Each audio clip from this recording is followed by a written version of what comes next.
All right, so it is now 7 o'clock. I'm going to call the meeting to order. This is the Tuesday, April 27th, 2021 meeting of the Board of Selectmen. As a preliminary matter, this is Beth Cassavant, Chair. Please permit me to confirm that all members and persons anticipated on the agenda are present and can hear me. Members, when I call your name, please respond in the affirmative. John LeBeau. Present. John Samia. Present. Maurice DiPaolo. Present. James Kane. Oh, I think we're waiting a couple minutes for him. And I'm actually thinking that I don't have video for some reason. I'm not sure. Well, if that's the case, I'll work on it. Staff, when I call your name, please respond in the affirmative. Kevin Mizikar. Present. Valerie Clemmy. Present. This open meeting of the Board of Selectmen is being conducted remotely, consistent with Governor Baker's executive order of March 12th, 2020, due to the current state of emergency in the Commonwealth due to the outbreak of the COVID-19 virus. The order allows public bodies to meet entirely remotely, so long as reasonable public access is afforded, so that the public can follow along with the deliberation of the meeting. For this meeting, the Board of Selectmen is convening by Google Meet as posted on the town's website, identifying how the public may join. Be sure to press *6 to mute your device. The meeting will not feature public comment. And each vote in this meeting will be conducted by a roll call vote. So we are going to start with the first item on the agenda, which is to approve the bills, payrolls, and warrants. Move approval. Second. Okay. So Mr. LeBeau, Aye. Mr. Samia, Aye. Mr. DiPaolo, Aye. and do we have Mr. Kane on now? Not yet. Myself, aye. Item number 2 is to approve the minutes of the April 13th, 2021 meeting. Move approval. Second. Okay. Mr. LeBeau, Aye. Mr. Samia, Aye. Mr. DiPaolo, Aye. and myself, aye. Item number 3 is announcements and reports. Does anyone have any announcements or reports this evening? Okay, I am not seeing any. And I'm trying to speak as slowly as I can because we are waiting for Selectman Kane to join us. This evening, for those that are watching, is his final meeting as a member of the Board of Selectmen. And so we do have just a few little surprises for him tonight, and sending him a text and hoping he can hop off a work call to join us very quickly. But in the meantime, why don't we move on to Mr. Mizikar's manager report? Good evening, members of the Board of Selectmen, and pleased to see former members of the Board of Selectmen here this evening. Welcome. It's great to see you all. Just a couple updates in my town manager report.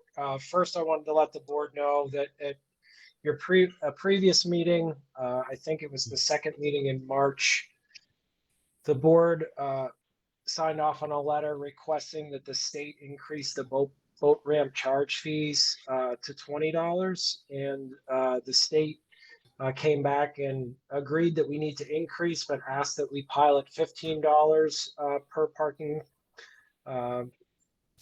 for the upcoming year. So it will be set at $15. There's no additional action that's needed by the board, but I did want to update that since they did not approve 20.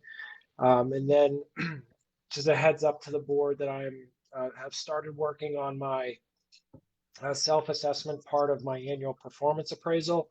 And I hope to have that and the documents for your review later this week or early next week. We can start our annual review process. I'd be happy to go on to my next report, but I'm not sure if Mr. Kane has arrived. No, he is tied up on a work issue right now, so I am going to just have you continue on, speak slowly, and do your COVID report. Absolutely. I will share my screen.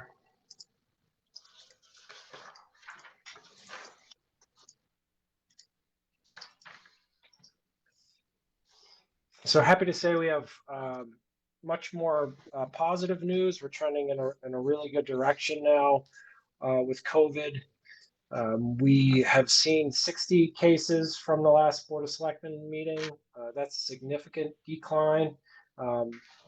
In the period between your prior two meetings, you had 105 cases, so that's a 45 case decrease over this 2-week period. So that's really good news. We continue to be at yellow at the state reporting level, mainly because the positivity rate remains over 2%, but we're getting closer to being under that. So I look forward to hopefully getting down into green within the next few weekly reports. We continue to provide updated cases every day. I am also happy to report that for the first time since the first week in November, we had no new positive cases on Monday of this week. So you have to go the whole way back to the first week in November since that happened. So a lot of good feelings about the direction that we're headed in. I'm also very happy to report that this is the second consecutive meeting cycle that there has been no additional COVID indicated deaths. We still remain closed to the public with the exception of early in-person voting this week, Monday through Thursday for the annual election. We will also be open as a polling place at Town Hall and at the other various locations, of course, next Tuesday for the annual town election. And then on May 5th, we'll be changing to scheduling appointments and allowing in-person appointments to occur with any town departments that the public wishes to do business with. They can contact that department, schedule an appointment in advance, and we'll be able to accommodate those in-person services. I would see us remaining in that mode really probably during the month of May to be cautious, and then coinciding with some other changes that the governor will be making in early June, we would likely move to just normal business operations, which we have not seen since the beginning of March of 2020. We are still working in a hybrid model for employees, but we will be increasing to 75% on site staffing levels starting on May 3rd on Monday. Great progress as we reach the 52nd percentile on residents receiving at least one dose of a COVID vaccine, and 30% of residents are fully vaccinated, either 2 shots or 1 shot, depending on which vaccine they received. And obviously, as many have heard in the news, that the vaccine is able to be administered to anyone who wants it over the age of 16 within the state. Various sources which haven't changed. The town remains ready to help anyone who needs more information on how to schedule or register for a vaccination. You can contact any business office of the town, and we'll be able to assist you in doing that. Looking at the monthly trends, April of 2021 unfortunately exceeded April of 2020, but we are on a really good trend on a month-by-month basis, coming down even off of the improved trends from February, March. And our 7, 14, 30, and 60-day trends are all improved. The 7 and 14-day trends mirror each other for cases per day, but that's definitely a positive direction, something we haven't seen in quite some time. And of course, the total case graph has again begun to dip down as we are now seeing cases in the low single digits on each and every day. So we're very happy to see that, along with the 0 on Monday of this week. So very similar trends across the age groups that we've been looking at recently. And very pleased to see that some of those at the highest risk aspects in the upper age brackets are declining as a percentage of the population, and everything else has pretty much remained steady. And that concludes my report this evening, and I'm happy to answer any questions that the board may have. Thank you. Are there any questions from the board? Kevin, I just have one. Is there a plan to go back to weekly reporting instead of daily reporting of cases? We haven't seen that, but it's something that we will transition to once we get down into the green designation and see a trend for 2 or 3 weeks where we're probably seeing, somewhere on the neighborhood of 20 or 25 cases a week. We would look to transition away from the daily reporting. Great, thank you. All right, if there's no other questions, our guest of honor has arrived. So we're glad to have you here. I think you're muted. Nope, can't hear you. I said I sincerely apologize, and it's probably time to hang it up when you can't make a meeting on time. So. Well, sometimes work demands get in the way of these meetings. Yep. So we are gathered here to virtually thank you for your 12 years of service on the Board of Selectmen. And you can see that there's some special guests with us tonight. We are welcoming back a few of your colleagues, Henry Fitzgerald and Moira Miller, who you both served with, and your lovely wife, and some of her colleagues from the State House are here to wish you well. So I think our State House contingent is probably debating the budget or something important right now. So I'll let you go ahead first. I'm sure they are. I'm sure it's very important. Thank you very much. Okay, well, thank you very much for your comments. I appreciate it. Thank you. Thank you, Chair Casvan. Yes, I am gathered here with several of my colleagues who all know and appreciate Selectman Kane. But we wanted to join you tonight to thank you for your 12 years of service. I seriously have no idea what you're going to do with all the added time you're going to have back in your life, but I'm sure it'll all be a good thing. But wanted to present you with a citation to acknowledge your service. And I'm joined here by Reps Ferguson and Meridian and Barrows and Leader Jones with myself. We have the entire rest of the legislature on hold at this moment so that we can present the citation to you. There's less damage done.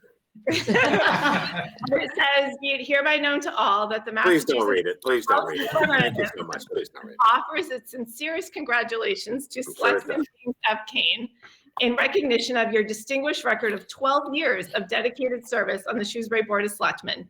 Thank you for your steadfast leadership, your commitment to expanding economic development, your successful efforts to acquire state land, and guiding the reverential renovation of the World War I Memorial, and for efficaciously chairing the Beale Building Committee.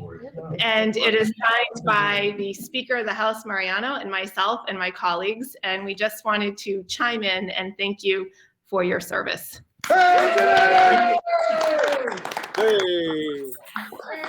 Great.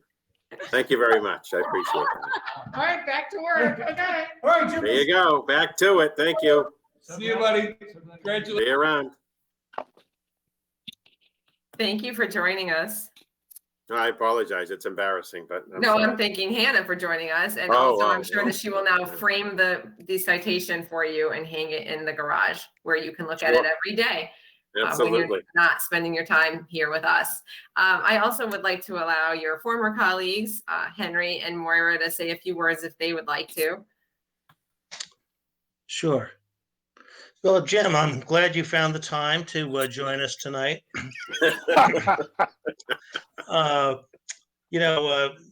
We spent 6 years together on the board. You started a little bit sooner than I did in 2009.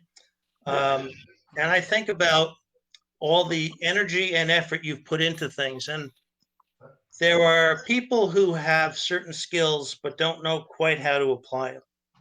But you brought a lot of skills to the Board of Selectmen, both in terms of economic development and your knowledge of zoning and permitting. And you use that to the highest and best advantage for the town of Shrewsbury. And to that end, we can be grateful for the things you've been able to accomplish, especially having to deal most recently with the things that can be associated with the Beale School project. So I just wanted to say thank you for all the energy and effort you brought into it.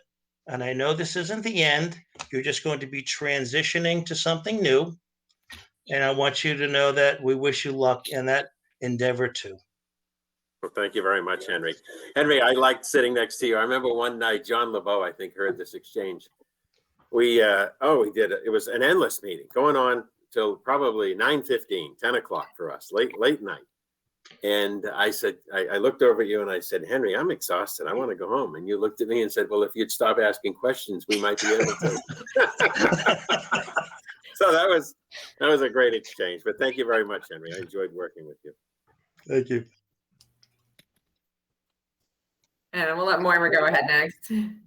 Okay, so Jim, I'm not going to go into, I was going to talk about your economic development capabilities and all the things you brought to the table, and the great camaraderie that we all had. But you and I started working together. I think I first met you. We were on the first fiscal study committee.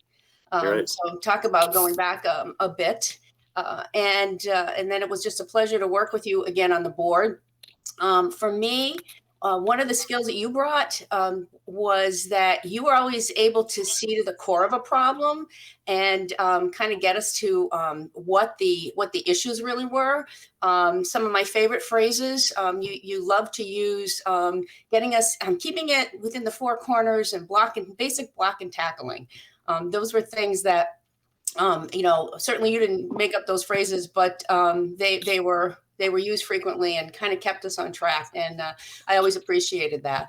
I think a lot of people probably didn't realize that at least in the summer months, when we were actually meeting in person at the Board of Selectmen room, that you were the guy that, at least from the top up, had your jacket and your tie and your nice shirt. But we all knew that that where the cameras weren't showing was that you were in your Bermuda shorts. Comfy clothes. And look at now with Zoom. I mean, you're able to do that thanks to COVID. You're able to, come to every meeting that way. So greatly appreciated. I think you joined the select group of alumni, Selectmen. So maybe time to start the SAA, the Selectmen Alumni Association. Once we can all gather again for a cocktail or coffee or whatever, and sort of share our common stories and history. Don't worry about filling the time, Jim. You're going to fill it. People are going to fill it for you. It's not going to be a problem. And I think it's the hopefully on the 4th. I think we know you'll be elected to moderator. Great position for you. Looking forward to continue to work with you as a town meeting member. So Thank you, Moira. Just glad to be back here. Well, what's interesting is you hit on it with the word camaraderie, because one of the things that I've enjoyed every other or second and fourth Tuesday and the various meetings in between the town hall Christmas party is that even when we didn't agree, we never became disagreeable, and we always found a way to maintain that level of camaraderie. So that it was I enjoyed those meetings. Even when we disagreed, I enjoyed them. I think that's what I really missed for this past year. God, if I never did another Zoom meeting, I wear long pants all the time. But to miss the people is what really blew about this past year, was not being able to see Mo's tie collection up close, to truly enjoy the unique nature of it. And, those other really human aspects of it. That's what, it's so sterile in this environment. It really is. So there you go. But thank you very much. I appreciate you and Henry coming on. All right, we'll open it up to the rest of the board now to say nice things about you for a couple of minutes. Let's just wrap this up. We got business to do. John, how's the Beale Building Committee doing? On time, under budget, as it was when the last chairman moved on? Well, now that we have a new chairman, there's, revigorated spirit, and we're finally moving ahead. But Madam Chairman, if I may, and I'm probably going to say some things that I'm going to probably live to regret for the rest of my life, because they're going to be nice. But Jim and I, well, first of all, as Jim mentioned, I mean, the personal part of being on this board is very important. And I've often kidded with many of you, and there's always some truth in it. You know, we might as well have some laughs, you know, for $5 a day, we deserve to get a few laughs along the way. And certainly I've had my share of laughs with Jim, and I think that's really helped keep my sanity. But what I just want to talk about, and, you know, I guess all kidding aside, Jim's a very bright guy. And what he's done on behalf of the town, you know, I've had the opportunity to sit on the same side of the table with him in some pretty tough discussions and negotiations. And I do think of a few kind of like, I don't know if they're cliche, common phrases. Jim, the guy who's playing chess when everybody else is playing checkers. I have to admit it. And Jim is frequently, very, very, more often than not, Jim's the smartest guy in the room. And he doesn't act that way, but he can be 2, 3, 4 moves ahead of the people on the other side of the table. And it's always worked to this town's advantage. Sitting in the room during executive sessions, and you know, that's where sometimes some very tough decisions have to be made and some tough deliberations have to take place.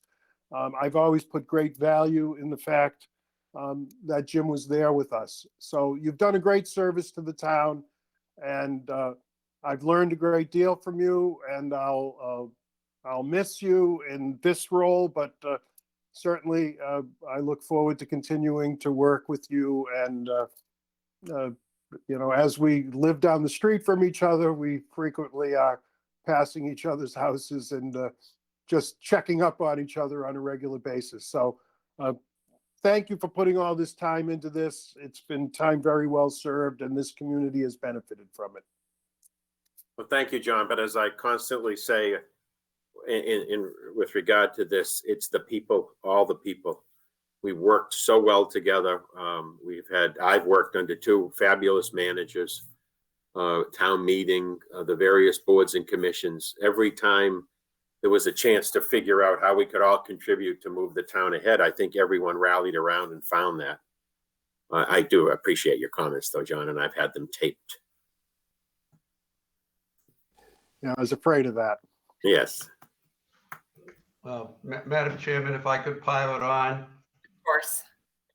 Of course. First, Jim, I noticed you got probably the shortest haircut I've seen in years. Is that in recognition of your transition or some new lifestyle? No, my lifestyle is as it has been forever, and the same barber since I was 6 years old. So maybe he went a little crazy on last Saturday. Yeah, looks like you get a little creative. I'm gonna probably repeat a little bit of what Henry and John said, but I do agree with what both of them said, and I really agree with John that for most of the time you were on the board, at least, you were the smartest guy in the room. And John and I, yes, John and I used to, you know, comment that, you know, wow, you know, what a different perspective. And you had a very professional, and you have a very professional perspective. And it was unique, at least in all the compared to all the people, including myself on the board, with the exception of perhaps Henry, you dealt with matters that were, you know, in such a larger scale and such more complex, I think, than we did day to day. It really helped enrich the work of the board.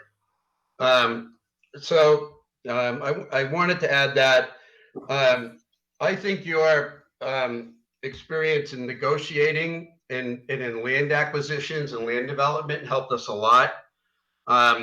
You've been really forward thinking. And again, it was one of those things where the smartest guy in the room, and you were thinking about land issues before we even saw them on the horizon. And I I've constantly been amazed that you were able to somehow acquire the land, the State Farm land behind Home Depot, and then able to get all of that land off of Green Street. And then, and I'm going to keep adding on because I think it's important that people know what you've done. And you led the negotiations for a 25-year lease on the Glavin property, both sides of the street, to try to tie that up and make sure it didn't get developed in a way that we wouldn't like to see. And then finally, I really appreciated that you included me in this, the discussions with DCAM way before we were talking about putting Beale School there, of what they were going to do, how we could work with them, et cetera. And you really laid the groundwork for acquiring that land for the town when we were able to get it for the school. So I think you should be very proud of that. And I said it at the groundbreaking, and I still believe this to be true, that if it wasn't for your efforts over the years, I do not believe we would have got that land at the Glavin Center. So I thank you a lot for that, and I hope the town does too. And I just wanted to say, I guess in closing, that, you know, I appreciated that many times you brought me in to work with you on initiatives that you had started. And, you know, I got to kind of tag along and learn. And sometimes I got some credit, which was really probably more deserved to you. But I appreciated that you brought me in on those things. The targeted zoning, when you first started talking about the World War I monument, which, by the way, you deserve a tremendous amount of credit for, particularly with raising the funds for that. That was really quite an incredible feat. But I do appreciate that you included all of us, but particularly for myself, I really appreciated that. And I'll kind of end there saying, I'm really going to miss working with you. I really enjoyed it. I really did learn a lot from you, and I'm going to miss those bi-weekly meetings. And on behalf of myself and I hope a lot of other people in town, thank you for your service. You've done a great job for the town, and as some of well, as a lot of our previous selectmen, you're going to be sorely missed, and it's big shoes to fill. So I hope the next selectman is able to do that. But thank you again, and good luck with what I assume will be our next job as moderator. And I hope that, you know, our relationship doesn't hurt me trying to get called on at town meeting forward. And, you know, if I have to, I'll promise not to wear any of my flash ties. And just so you know, I left those two in Arizona, by the way. Oh, that's too bad. Well, Mo, thank you. That's very kind of you. But again, you know, you were right there throughout Glavin, Mel Gordon. There was a whole host of us who got together to evaluate it. We had our public hearings. We kept people involved. We kept people up to date. And I think in the end, the town benefited for each one of those. But thank you very much. But you played a critical role, as did a whole host of people within the professional staff as well. And don't forget, I think we were the people who had the best outcome ever documented with DCAM. We worked so well with those two guys. They did a great job from their end while living up to their statutory responsibilities. So we did it together as a team, and I will always remember that, the way this town can pull together. John Marciello renting some type of a machine and out there on a Sunday morning for the World War I monument. You know, it's all everybody pulling together that I think has contributed so much so over the decades to this town's success, and will as we look into the future. But thank you very much for your comments. Madam Chairman, we should get on with our meeting. Oh, I think Mr. Samia still has a couple words. Madam Chair. So, and not only that, but what Mr. DiPaolo just said, I heard he bought a bunch of pairs of shorts very similar to yours on his recent vacation. And you're also a fashion trendsetter out west. So I've been on the Board of Selectmen 2 years, and before that, we worked together when I was on the school committee. I think to start off, the best gift that you can give to anybody, really, it's twofold. One, it's the gift of your time. Time is precious, it's finite, and to give 12 years for the betterment of the community is an incredible thing. And related to that, as part of legacy, and I'll talk about at the end as well, is to leave a community better than which you started. In this case, it's in your role as a selectman. For the last 12 years, you made us a better community than when you started. I went actually and looked at one of your political ads from 2009 as I was trying to figure out what to say. And you talked about the only candidate with public and private sector experience. And that was true, whether it's your experience in the Marlborough City Council, the Finance Committee, Mass Development, Fiscal Study Committee, Board of Assessors, or your current role in the private sector. You brought all of those skills together, the unique business savvy together with the working and navigating through politically, which is a skill and an art, and it's an accumulation of experiences that you've brought in that role. I talked about legacy, and be proud of the legacy that you're leaving long after all of us are done in this role or any future roles we're in. Be proud of the fact that you played a role in many capital projects during the board, the Sherwood Middle School, the new police station, the new library, but mostly, and it's been spoken about a lot, is the Beale School. Getting that property, chairing that school on time, under budget, that's a legacy to be proud of for generations of students to come. That is the apex of a very rewarding 12 years that you've benefited the town with. So I wish you well. You're not going far. You'll still be on stage. So I know you had a tough election cycle, but I wish you well in your new role as moderator. Don't go too far. But thanks for all of your efforts over the last 12 years and look forward to your continued role in the town. So thank you. Thank you very much, John. It was nice of you to move to the neighborhood so that as I go off the board, we have another one down the end of the street. So that's very thoughtful. You know, it's funny. My grandfather served on many school building committees, and one of my quiet little objectives was to chair one. I got the chance because of the way the calendar falls. I had to resign and step off, but I'm hoping the new chairman can save a small asterisk on the plaque for maybe my name on the back of it or something. But we'll see how this chairman is. He can be gracious at times. John said something about font 6, though. I was Yeah, exactly, -6. Yeah, exactly. Thank you very much, John. And I think Kevin wanted to say a few words also. Yep, thank you, Madam Chair. Jim, first and foremost, just thank you so much for all the help that you've provided me.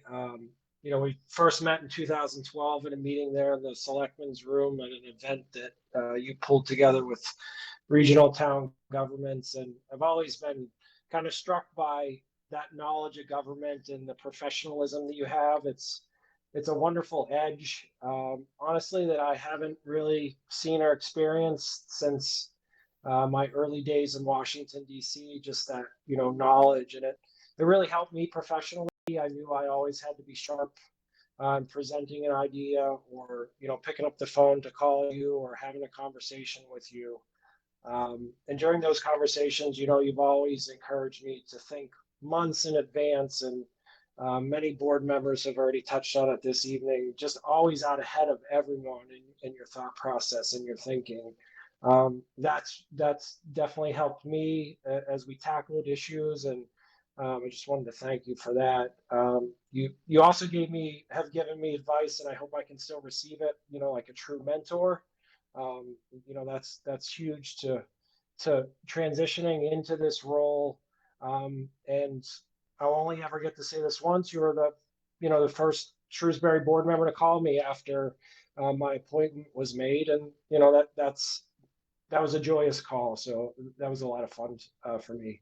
That government experience that you have, you know, if someone has our phones tapped like maybe Mo does, our phone conversations joyously sound more like we're in the 1970s in Washington, D.C., dealing with the Cold War, but somehow we're talking about Shrewsbury business, and that was always a ton of fun for a government guy like me. So thank you so much, Jim. I appreciate all the help you've provided.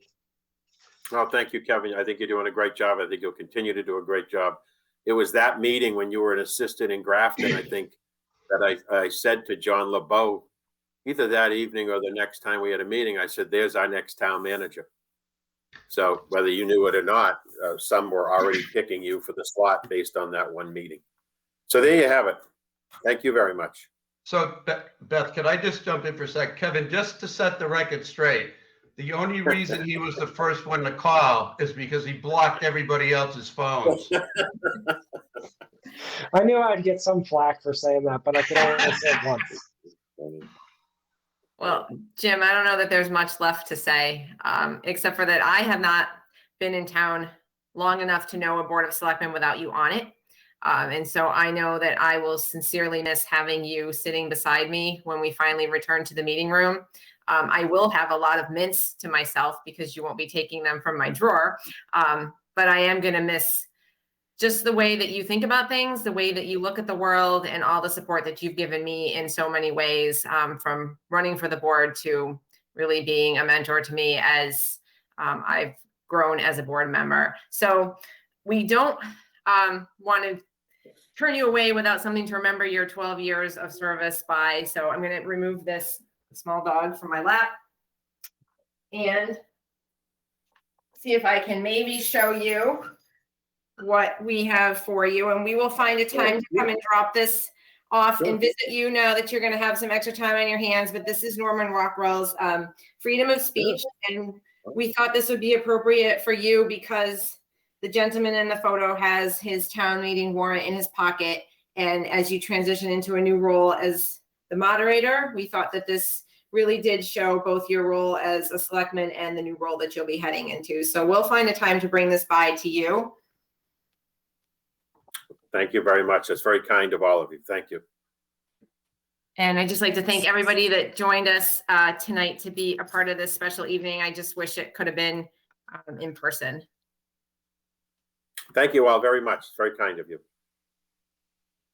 It's been a lot of fun because of all of you, to be honest with you. Alone, I'm rather boring and unattractive, but with working with you guys, it has been all of you has been a real privilege, and I thank you for that.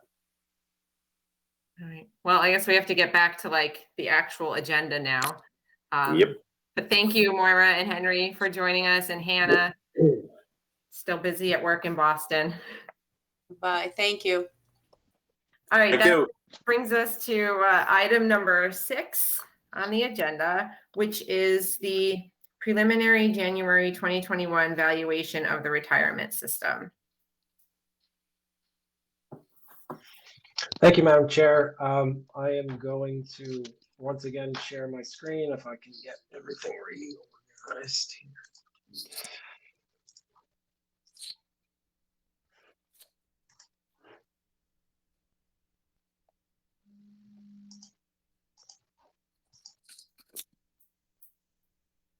Okay. So I wanted to update the board as we do annually at this time of the year with where we stand with regards to the retirement system, and perhaps share some of the best news that we've all been working for. So last year, January 1st, 2020, we were about 93.4% funded with an actuarial value of $136.6 million. And really due to two extraordinary forces over the 2020 calendar year, we've eked across the finish line and now have satisfied that past due unfunded liability of our pension system, and have stretched to 0.8% over that funding mark. So we are 100% funded as of that snapshot in time on January 1st. So we've achieved that long-standing goal, I know of so many of yours and the former manager, Mr. Morgado, to satisfy this large unfunded liability that really challenged the town's overall financial situation. The actuarial value as of January 1st, 2021 is $148.8 million. And there's two reasons really that we are able to make those gains up in the last year and make so much progress. First and foremost, stronger than anticipated market returns. Each and every year, our actuary anticipates that the town will receive 7.5% on its market investments. However, over the course of the last year, we received over 13%. And then because of the pandemic, because of staffing reductions and a lack of wage growth due to COVID-19, we had lower than anticipated total payroll costs. So obviously, a defined pension is based upon an employee's salary, and when there's no salary growth or actual modest salary growth or stagnation, that benefited us over the course of this year. So again, barely across the finish line, gives us an opportunity to think and plan about what we're going to be able to do, perhaps later in fiscal year 2022 or in fiscal year 2023. I don't want to mute this so much. It's a ton of hard work, a lot of sacrifice to get here. We certainly need to find an appropriate time to celebrate it. I don't think we're quite there yet. I think we need to go through this preliminary analysis again. We obviously have to work with the retirement board, who's charged with managing these funds directly on behalf of the town. And then we certainly have a large $50 million unfunded other post-employment benefit liability that this board has been focused on as a secondary financial challenge to the community. So overall, what I've been thinking about since learning about this within the last week or so is that I went back to that March 16th, 2021 forecast that we've used to create the guiding documents for the override. By fiscal year 26, so quite some time down the line, I was projecting that we'd be able to pull about $602,000 back because of full funding from the pension system, because, as we've talked about, we're going to be shifting these funds into OPEB. So that perhaps can come sooner. It could potentially come as soon as fiscal year 22. Certainly could be a nice benefit. Nothing in the magnitude of solving the structural deficit that we have. When we're facing a $5 million deficit for fiscal year 22, $602,000 helpful, certainly won't solve the problem. But first and foremost, right now, there's nothing that we really can do because we should wait and rely upon a formal approval, a request to and approval from the Public Employee Retirement Administration Commission, which is the state body that really governs how all the retirement systems across the state fund their retirement obligations on an annual basis. So really good news, cross the, into the finish line, eke the cross. I think we still need to build, above the 100.8% funding level. Preliminary conversations with the state say we should, in order to manage market trends and turns, we should be 105%, 110% funded. We don't need to go crazy to get there. But this gives us an opportunity to, again, to plan and make have more flexibility in future decisions when it comes to OPEB and other funding matters of the town. Great, thank you. Let's see if there's any questions or comments from the board.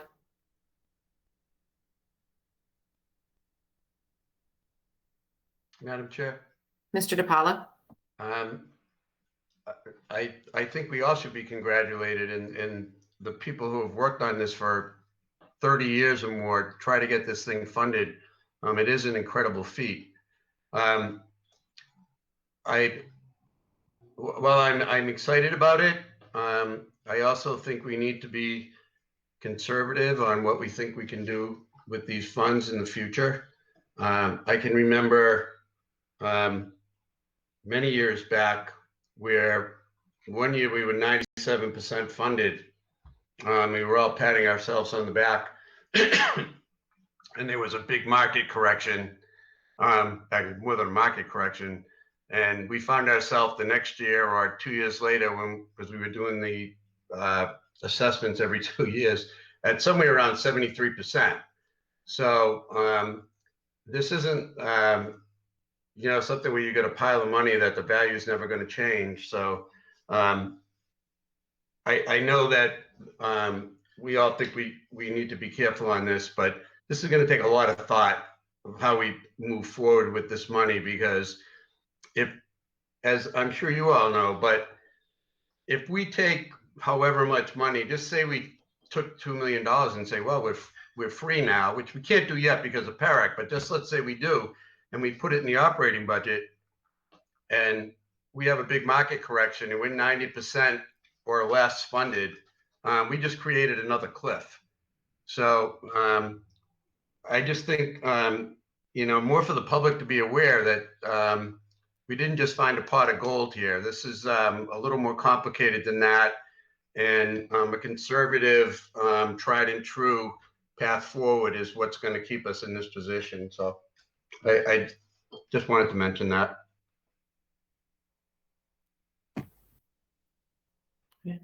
Any other questions or comments? Madam Chairman, Mr. Kane? a parting word, if you would. I think one of the reasons we are where we are with the success comparative to so many other communities is because of our steadfast focus. I do think Mo is 100% correct. We should always be thinking about the reserve flexibility to maintain this position if there's a correction. I also think we need to figure out that right balance of opportunity cost relative to OPEB. To some extent, that hill is so steep, some might say, why bother? Well, you have to bother to some extent. I do hope future boards and finance committees don't go so far, though, that the opportunity cost is that we have a shiny, a beautiful object in terms of our efforts on OPEB, but we're starving the operating budget. So I'm hoping, as I think we have the past 10, 12, 15, 20 years, found that right balancing point of opportunity cost of paying down the retirement debt. I hope the same can be achieved with OPEB. But I just want to reiterate Mo's point about the market correction, and all of a sudden, you don't want to be taking it out of that operating budget. Thank you. Any other comments? Madam Chairman, just very briefly, it certainly is a noteworthy event. It's just, it's happening at such a strange time. We all acknowledge the fact, but it's very difficult to even think about the word celebration right now. So we'll obviously do the analysis, and we'll use this to, appropriately to our advantage, but we've still got an awful lot of things to do. Any other comments? Okay, I'm not seeing any. So, Mr. Mizikar, would I be correct to say that this is, you called it a snapshot, but is this like an on paper kind of situation? Like, for example, in someone's stock portfolio where you're at a certain amount and then the stock market changes and your amount changes? So when we look at this, it depends on the month, the week, the fluctuation of the market. So yes and no. It certainly is representative of the value on January 1st, 2021. So I can tell you right now, the number's not the same as it is on the screen right now, but so we always do it on January 1, so it's a safe number to use. The other difference that we apply to the system is we look at, I'm showing the actuarial value on the screen right now. We also have a market value, which is kind of like more of an actual cash value, which would be changing, second by second if it's a business day. So the main difference is we smooth gains and losses on the actuarial value. So, the good year that we've had in the past few years, we slowly introduce those gains, on as assets. And in bad years, rather than taking a 10 or 15% hit, we smooth that and only, roll in a portion. So that's a tried and true actuarial approach to forecasting and valuing a big retirement system like we have. So there's stability in the number, but it's certainly subject to change depending on the market conditions. Okay, and then could you just walk through again the process that we have to follow with PARAC? Sure. So first and foremost, the Board of Selectmen has always enjoyed a great relationship with the Shrewsbury Retirement Board, a separate entity, elected and appointed officials on there, elected from within various groups of retirees.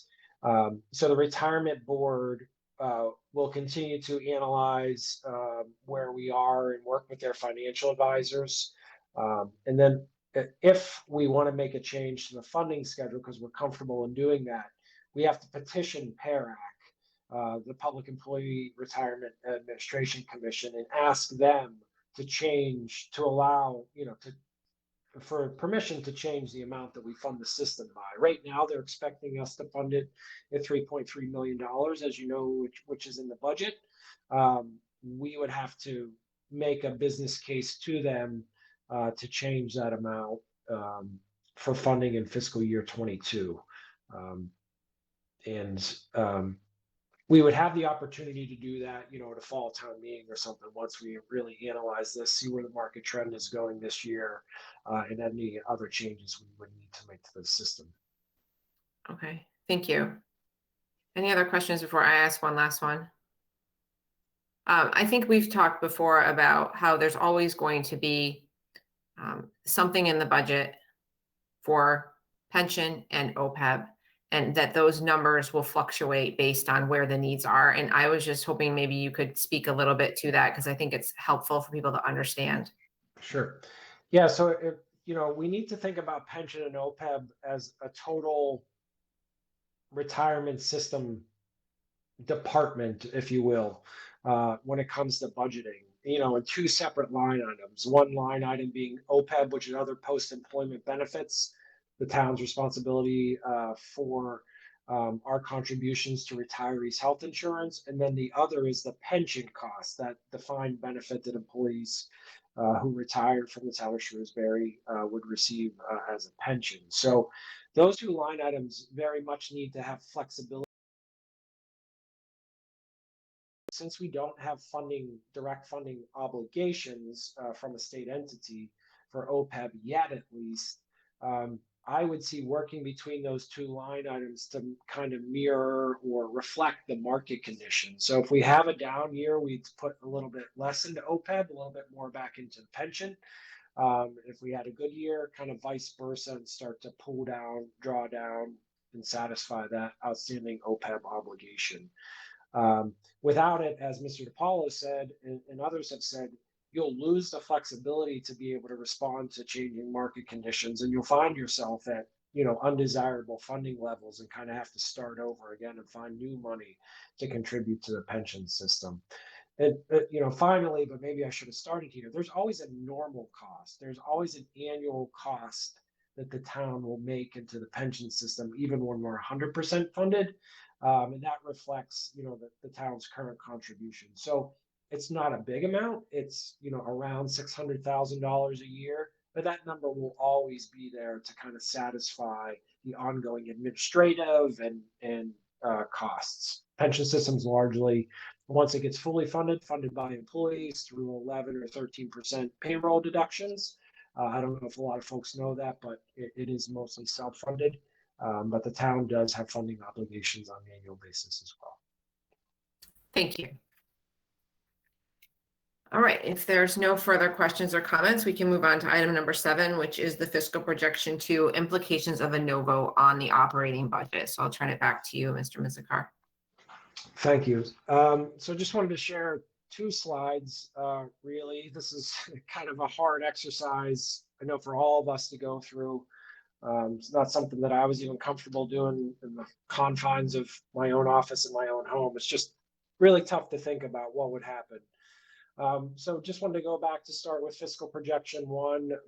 With the municipal budget, we eliminated, almost $1 million from the level service requests that department heads made, not funding positions that they feel that they need to be able to provide services to our growing community.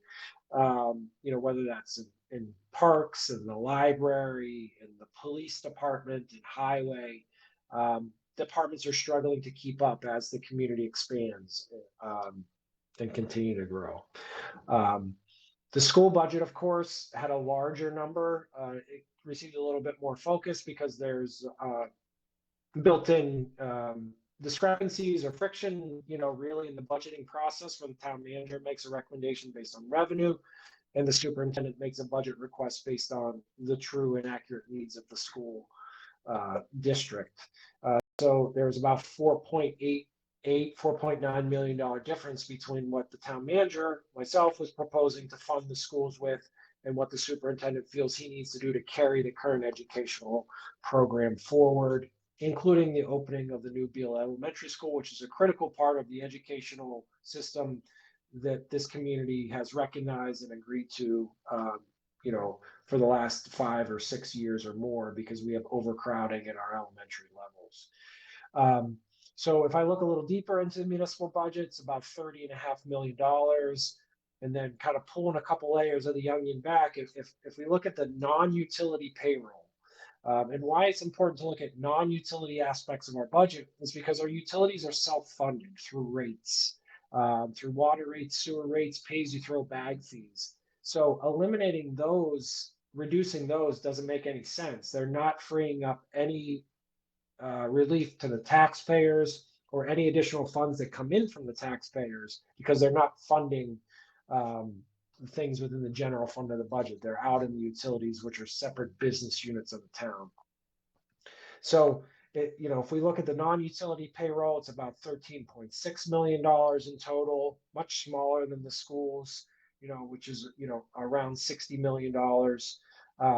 Then if you look at public safety as a subset of that non-utility payroll total, it's just a little over half of that total amount at almost $7 million.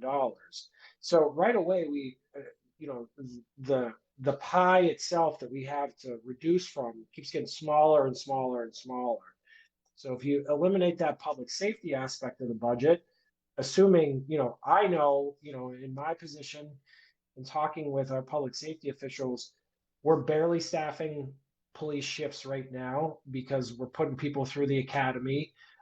So we're living in a situation where we're not staffing our shifts. How do I inform the board that I think it's okay to lay off public safety officials? I don't think I'll be in that position. We may be forced into it though. So if we remove public safety, if I look at the average wage of all the non-utility, non-public safety employees, it's about $62,000 per FTE. We have about 140 full-time equivalents. So if you wanted to, look at, how the superintendent is able to, or is thinking about, his reductions, if I look at that on the municipal side, it's another 30 FTEs if we're not going to, saddle the schools with the full $4.8 million deficit. So, I'm saying here that if the town had to make up for that deficit by finding $2 million in reductions, that's an equivalent of 32.5 municipal employees. So what would that mean for our side of the budget? That's over 25%, over a quarter of the entire municipal workforce, if you exclude public safety and utilities. It's equivalent to really a shocking amount of staff.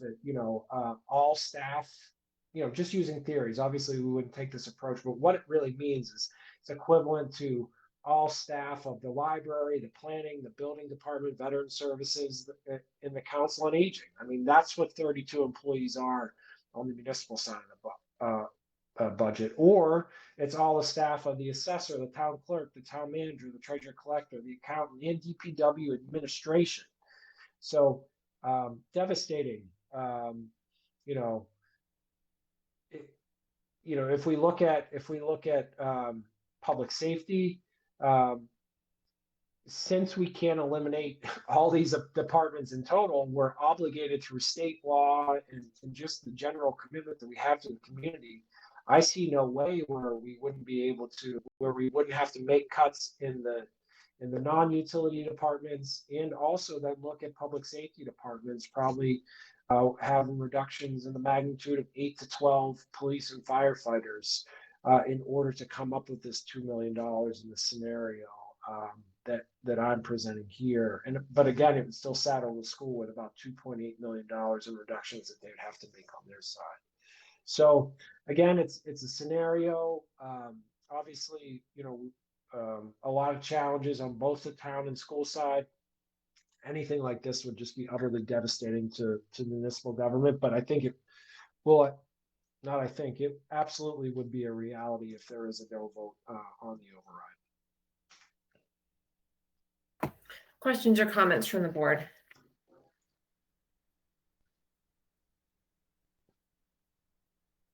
And not seeing any. It is it's sobering to look at it this way.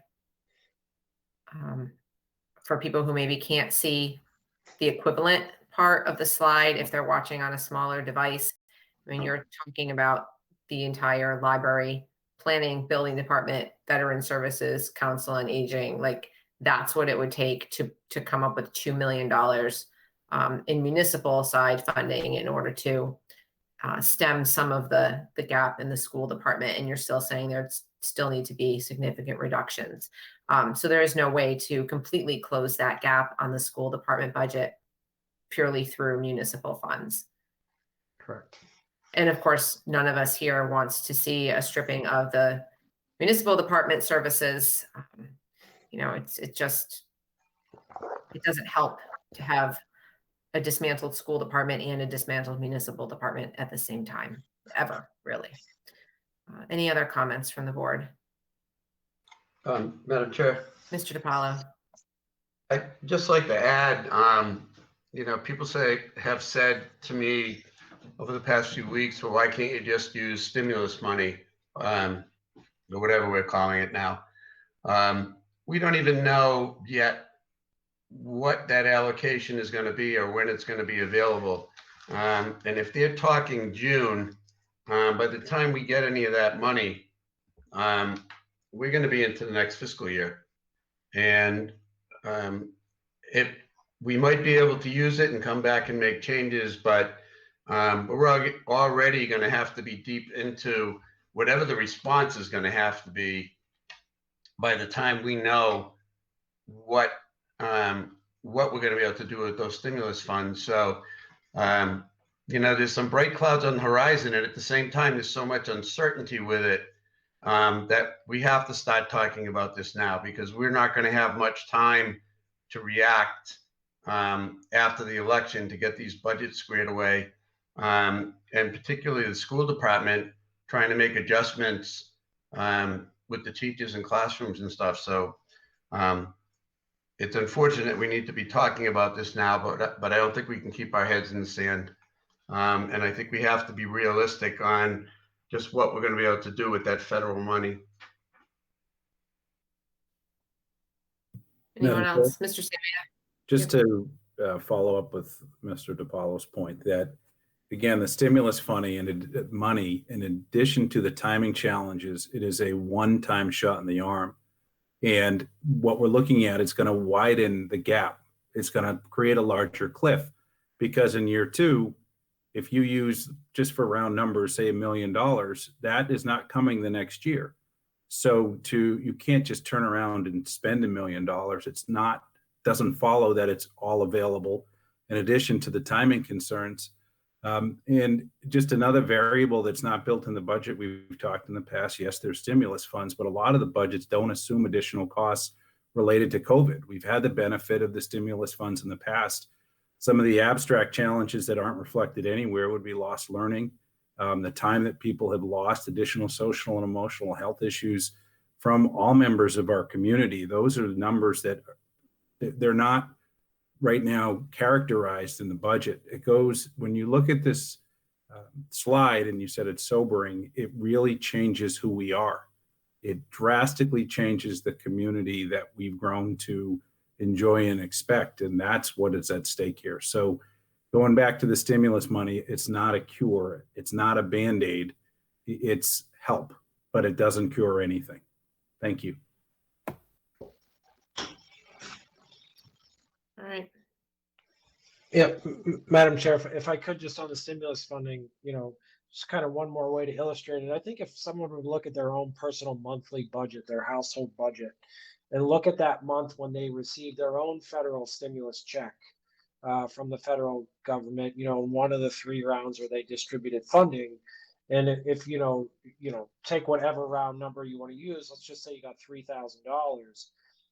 If you looked at that 1 month's budget, you added in the federal check of $3,000, and then you made spending decisions for the remaining 11 months of the year with that stimulus in that 1 month, you're going to run out of money in the month 2 or 3, and that's the same effect of using the stimulus funds to backfill this deficit would have on the town's budget. So it will get you there, but at the end of that 3rd month, whenever your stimulus check from the federal government is gone, you don't have sustainable income to continue to fund those expenses. And we would, so that's how we would experience it, if you can relate that way to personal finances. Madam Chair, Mr. LeBeau.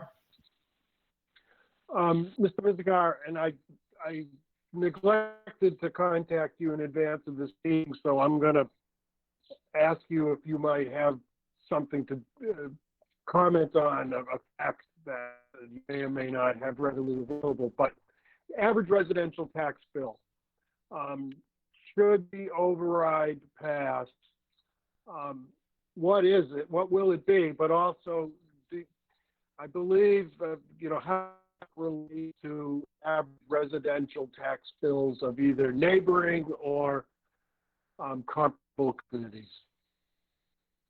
Sure, yeah. So, I mean, the average tax bill right now is about $5,600 in that range. The override, if the full amount was levied, which again, there could be an opportunity with the stimulus funding to not have to raise it the entire month, because we know we'd have the entire amount, because we know we have a sustainable, that is, tax levy to backfill any stimulus funds we use. So if we did levy the full $9.5 million, it would increase the average single family home by about $700 for the entire year. That certainly means that we still have a tax bill that's thousands of dollars less, and I want to say it would be about $2,500 less than the average tax bill in Westboro. Right now, the Shrewsbury tax bill, if you look at the Commonwealth, is right at the midpoint. So 50% of the communities have a lower tax bill, and 50% have or however it works out, have a higher. It's hard to compare that though, because some municipalities have a split tax rate, but that's how the raw data plays out. We're really right in the middle. I would like to say that there's nothing average about the town of Shrewsbury and how we think of ourselves and the services that we provide and the services that we expect, whether that's education or municipal services. So I think there's great value in that. We're not going to jump to the top. We're not moving into, the double digits or anything like you find a lot of communities that you may think of for high quality services. We're still going to be right in the middle, when we compare ourselves to the rest of the Commonwealth. Okay, if I may continue, Madam Of course, Chairman. yep. The is, as Mr. Mizuka mentioned, we're in the middle of these in the Commonwealth relative to the average residential tax bill. And for all of those out there trying to do at-home analysis, and we appreciate everyone who's looking into this, but I highly recommend, don't compare tax rates. Tax rates is just one factor in an equation, and that doesn't really tell the story. Compare the average residential tax bills. Shrewsbury's average residential tax has always been much less than any of our neighboring communities, but we offer a degree of services that are equal to, if better. I mean, that's the fact of the matter. So we've always been very lean, very careful about spending, and this is where it catches up to us. I mean, we've traditionally spent less money than our neighbors, and that's baked into the Proposition 2.5 formula, and we can increase it every year. 7 years ago, in 2014, we brought the voters aside, and we told them that this would sustain us for either 4 or 5 years. Honestly, I don't even remember now what it was. One of the two. And it's been 7 years, but we clearly indicated that this was going to happen again. I mean, that's the situation we're in relative to the growth, because our base is lower, and we only increased 2.5% plus new growth. 2.5% plus new growth. And so we're always going to be in a position where at some point in time, we're going to need to play catch up.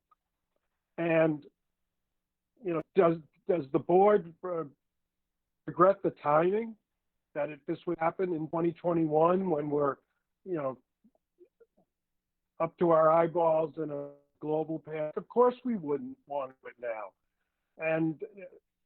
But we had to, because this was coming down the pike, pandemic or not. It's something that every year we think about. And, you know, politically, we know that an override is a very difficult question that causes a lot of very strong feelings in the community. Often takes a long time to kind of heal back after that. So, I mean, we don't do this. I hope no one thinks we do. We don't do this in a cavalier manner, as I think some have suggested. And you know, we're going to pay these tax increases as well. We're not, as individuals, I'm sure none of us are particularly happy about it. But if we want to enjoy the services that we have all come to expect from this community, we got to pay for it. And this is that we're asking the community to make a decision about what does it want the future of Shrewsbury to be. This is a fundamental question for the voters to decide. And as I conclude, I want to say something that I've said previously, either at this meeting or at one of our tapings. State law prevents me as a government, an appointed, not an elected employee of the state, which I am, from participating in anything that has to do with campaign fundraising. So I cannot be connected with the with the campaign committee at all. So my name can appear as a member of this Board of Selectmen supporting the question, but I can't be on any kind of document that is back to a fundraising body. So I am fully supportive of the override. We want to have the town that we all like to live in. It's necessary to take this action, and we'll manage this money as we've put a formal document in place on how we're going to manage it. The last time it was pretty much the board's word. The board kept its word. This time the board with the school committee has actually committed it to paper. So those are my thoughts. Thank you for your presentation, Mr. Mizigar. As the chair said, this is one of the most sobering meetings I've attended my time serving on this board. Thank you, Mr. LeBeau. Anyone else?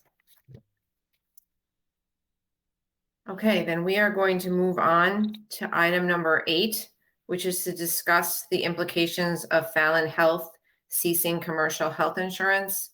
And I believe, Mr. DiPaolo, you're going to recuse yourself. Well, actually, Madam Chair, I'm told I do not need to recuse myself because as a spouse of a retiree and getting my health insurance through the town and being at, I forgot what they call us now, senior age or whatever, and being on Medicare, I'm told that the Fallon plans for people on Medicare are going to stay in place. So what's going to happen with the active employees should not have any effect on me. Okay, very This good. isn't the same as rate setting where everybody can Correct. be. This is talking about active employees, so All right. I do not believe I have a conflict. Well, even if you did, you've disclosed it quite clearly here, your reasons for why you think you're good. So we'll let Mr. Mizikar continue on. Yeah, I mean, so sorry for, another financial challenge, I guess, that we're looking at in some ways.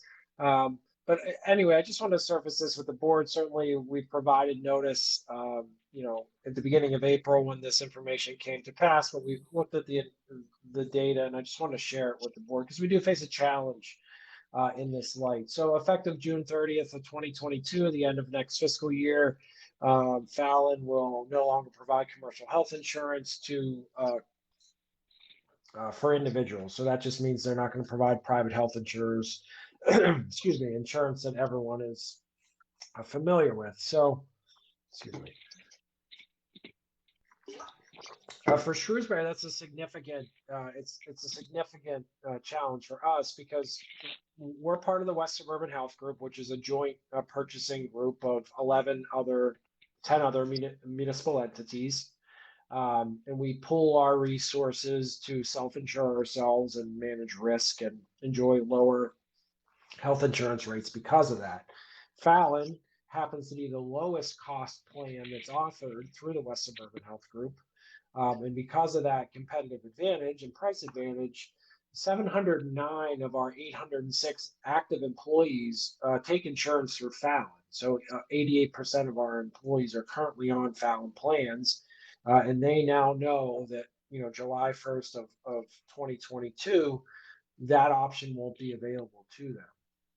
So if I look at the total cost of the town share of active employee premiums for health insurance, it's about $11.3 million.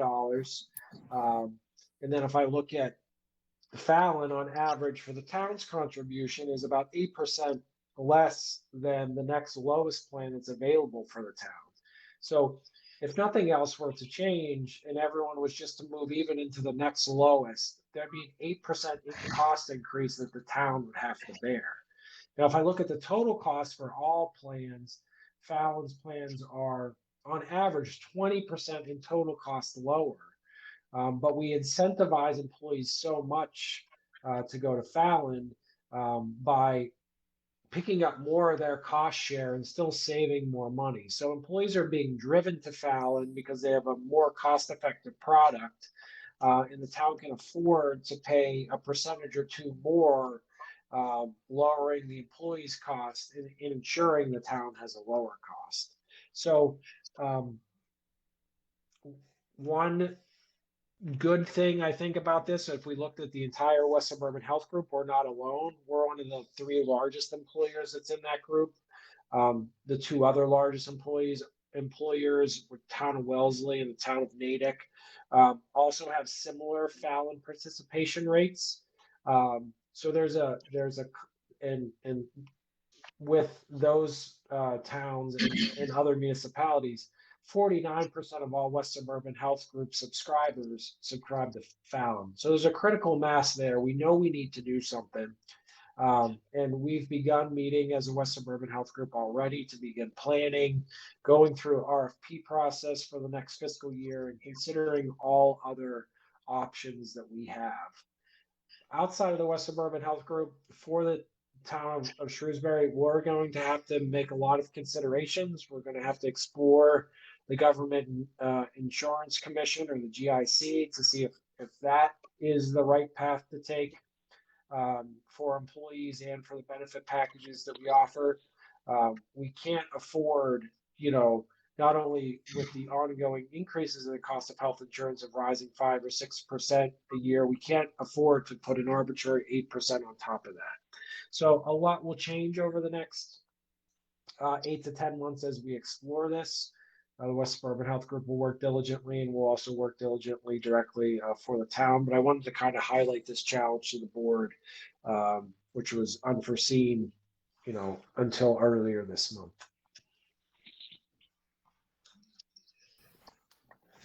Okay, any questions or comments on this from the board?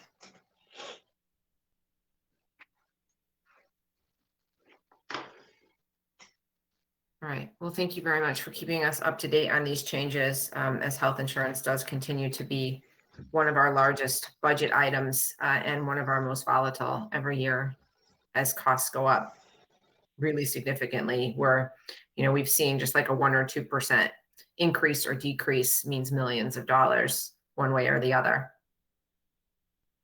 All right, so that brings us to item number 9 under meetings and hearings.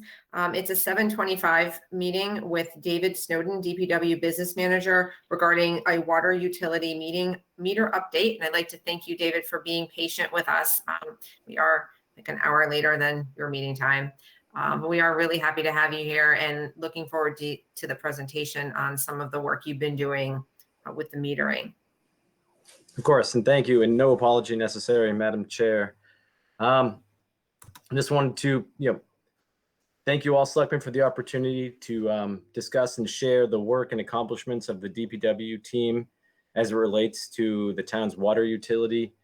And as I go into details, I just want to make sure I emphasize the descriptor use of team was specifically chosen as staff, I think, across departments are working together to, come up with good resolutions or resolving matters as we move forward. So I will be working from the meter updates provided to you as of today. But first I want to sort of frame some of the work by providing some metrics. So calendar year 2020, 124 meters were replaced, not new meter installations. So not like a new permit, but meters that were either identified as being broken or clogged or what have you were replaced. Calendar year 2021, 105 meters have already been replaced. This is a significant amount of work, and I think both by the leadership of the water superintendent and the sister water superintendent, the operations are they're really pushing to get a lot of work done in a timely fashion. Now, in a couple of years, we'll be able to look back and maybe have a better understanding of the impact of the pandemic. And we're trying to do our best to fully understand, how that has impacted services. But trying to understand the build consumption and what has all this meter work really led to. The 5-year average of build consumption from January to April, and I'm using that because that's the most current data we have as well for this current calendar year and the meter work we've done. But again, sorry, the 5-year average is about 264 million gallons of water across those 4 months. In calendar year 2021, there has been a build consumption of 274 million gallons. So it's about a 3.6% or 9.6 million gallon difference between the current calendar year and the 5-year average. If we wanted to compare it more directly to last calendar year 2020, currently we are billing, or we have identified water through meter replacements in the amount of 5.5% greater, or 14.45 million gallons.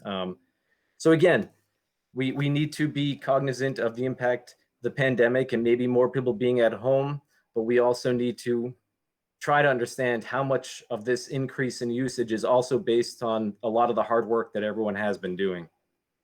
And to also give an idea of why we're approaching this work the way we are, there are about almost 12,000 meters across town. And the average residential meter, or for most meters in that case, it's about 15 years of age before they really should be, make sure that they're working as they should be working. And approximately 10% or 1,100 meters fall within 15 years or greater. So we're really also trying to make sure that we are getting these older meters out and developing a turnaround program where we have healthy, in the terms of age, meters in hand and in operations. So the DPW business management staff are trying to identify, 10 plus meter replacements a day, reaching out to residents. Sometimes we're lucky enough to have residents that call us and say, my meter doesn't seem like it's working right. Can someone come out? And sometimes it takes, 3 months of communications to get a meter replaced, but it's a lot of work. And I do believe that we are seeing some benefits. In addition to some of the notable discoveries mentioned previously, over the past month, I'm just going to list a couple just to give you an idea of some of the things we are looking at. There was an apartment, commercial property, 900 Madison Place. There was a 2-inch water meter that was servicing this building that was replaced on April 8th. Unfortunately, the meter had been reading the same reading since 2017.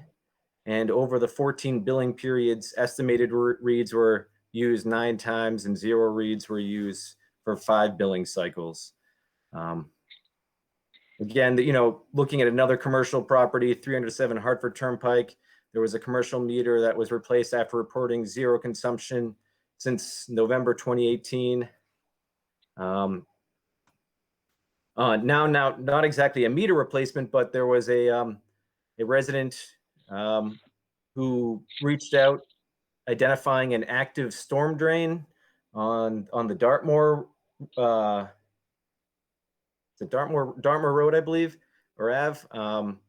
And following an inspection, it was identified that the leak may have been upwards of 15 gallons per minute and might have been running for about 6 months. So that is significant water usage, but it's identifying all items like this that help us move forward. And then to give you a little bit more flavor of another aspect of what everyone is, working to resolve, there was a residential address on Whippoorwill, purposely not giving the street address, but this home was identified to receive notices, and it had received 3 notices when we had started in November. The final, which was a hand-delivered notice on January 5th. It had not had any reads for 7 cycles. And following the delivery of the hand-delivered notice, our remote reading in February picked up a usage of 246,000 gallons. And then a month later, when we prepared the billing, another 322,000 gallons were consumed. So this is obviously a meter we want to be able to get in and see if we can take care of it. Because, if 500,000 gallons of water were consumed by any customer, we want to make sure we're billing accurately. But regardless, this meter, it's surprising that it went 0, 0, 0 for so long and then finally turned on after being notified multiple times. Looking forward, there still is significant work to be identified and completed. The total pumped water usage for calendar year 2020 was on the order of 1.3 billion gallons, of which 923 million were billed, leaving a estimated UAW of approximately 29.9%, or 394 million gallons. So, if in looking at that, I thought I did the math earlier, but it's 4 million gallons is still 1%. So anything and everything we do makes a significant difference. But 4 million gallons essentially equates to 1% of our unaccounted for water at this point in time.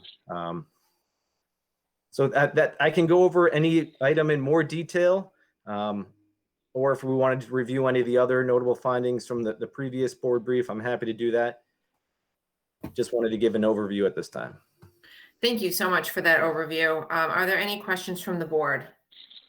Madam Chair? Mr. Samia? It says, thanks, Dave, for the presentation. Just a quick point of clarification. Is the billed consumption year over year increase by 5.5%? Is that all consumption or just related to meter replacement properties? That's a great question, John. That is the total consumption, billed consumption over those months. That's not just the metered consumption.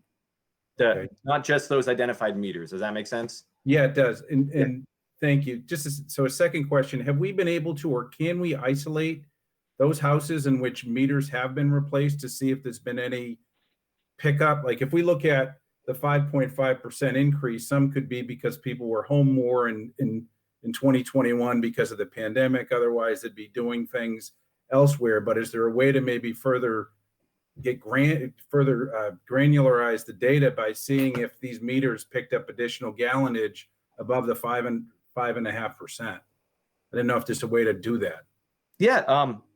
There's not a way innately for us to develop a report that just did that, but through a data export and identifying those locations, we could provide some data like that. So it's not right. It doesn't immediately come out of our metering system like that, but we could, say pick 30 locations and track those if that would be helpful. I don't want to create additional work. You'd just be curious going forward, see if meter replacement relative to people who haven't had meter replacement, there are going to be multiple factors, but see if there's a noticeable delta. I think it's hard to isolate out every factor, but maybe it will be a trend. Just out of curiosity. Thank you. Yeah. This is Jeff Allen. Can I follow up on that real quick? So John, we have been actually, even though we bill quarterly, we actually are reading the meters now monthly, and we've been doing that. We started prior to the pandemic and had about 9 months worth of data. And then once COVID hit, it was a little bit more complicated because we weren't allowed to go into some of them. We have to still go to people's houses and some of the residents to read the meters. But so we stopped doing the monthly reads. We started back up, I want to say late last fall. So we have about an 8-9 month hiatus. And what we're doing is we're giving that to our consultant to look at potential or help us isolate potential areas where we may have issues based upon pumping records at our booster stations. Okay. Thank you both. Good. It was good to see two unaccounted for water below 30%. If I remember years ago, we're up towards 40. Continued progress is showing in the results. So thanks for your hard work in the presentation. Mo, I know you had a question also. The unaccounted for water, is that including the water that we're using for hydrant flushing, or is that calculated and this is the net number that we're looking at? That's a great question, Mo. The number that I provided does not include that. I believe the Superintendent Rowley will have the full report posted soon once it's been posted to Mass DEP.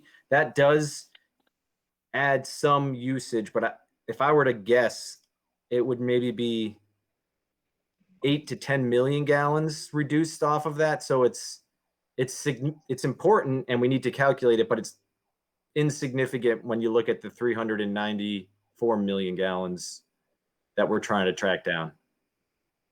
Okay, thank you. Yep. Any other questions? Madam Chair, if I may, just real quick, first, thanks to Director Howland. I guess I should ask if I can, Of course you please? can. You don't need to ask. Thank you. So I just want to thank Director Holland and Mr. Snowden for their efforts on this, and just acknowledge, the board and the path that we took to create the business management division within the DPW. It takes a lot of dedicated resources and effort to be able to get to this level and begin, analyzing and cycling out our meters and look at the business end of our operations. And I think this is fruit of the board's thoughtfulness in pursuing this path, and the hard work of the individuals that we have in that role. And we look forward to, even more results in the future to help us identify that unaccounted for water and move beyond it. Thank you. And thank you both, Mr. Howell and Mr. Snowden. So there's no giant leak someplace. It's water that we can find. And I feel like this has been one of our town mysteries forever. And you've pretty much solved it. And so I want to really give you a lot of credit, because I am sure that this was a bit of a brain teaser and a lot of work and effort to keep on plugging away at what seemed to be a really impossible problem to solve. So thanks for that very much. If there's no further questions or comments, thanks for sticking with us, and we look forward to hearing your continued progress. Thank you. Take care. Good night. Thank you. Chairman, Okay. Madam Chairman, Yes, Mr. LeBeau. forgive me, I was about to run out of power and left the meeting. I wanted to say something to Mr. Snowden, but I see he left the meeting. I'll contact him directly. Okay, great. All right, so we are going to move on now. We have two presentations coming up related to the petition articles on the annual town meeting.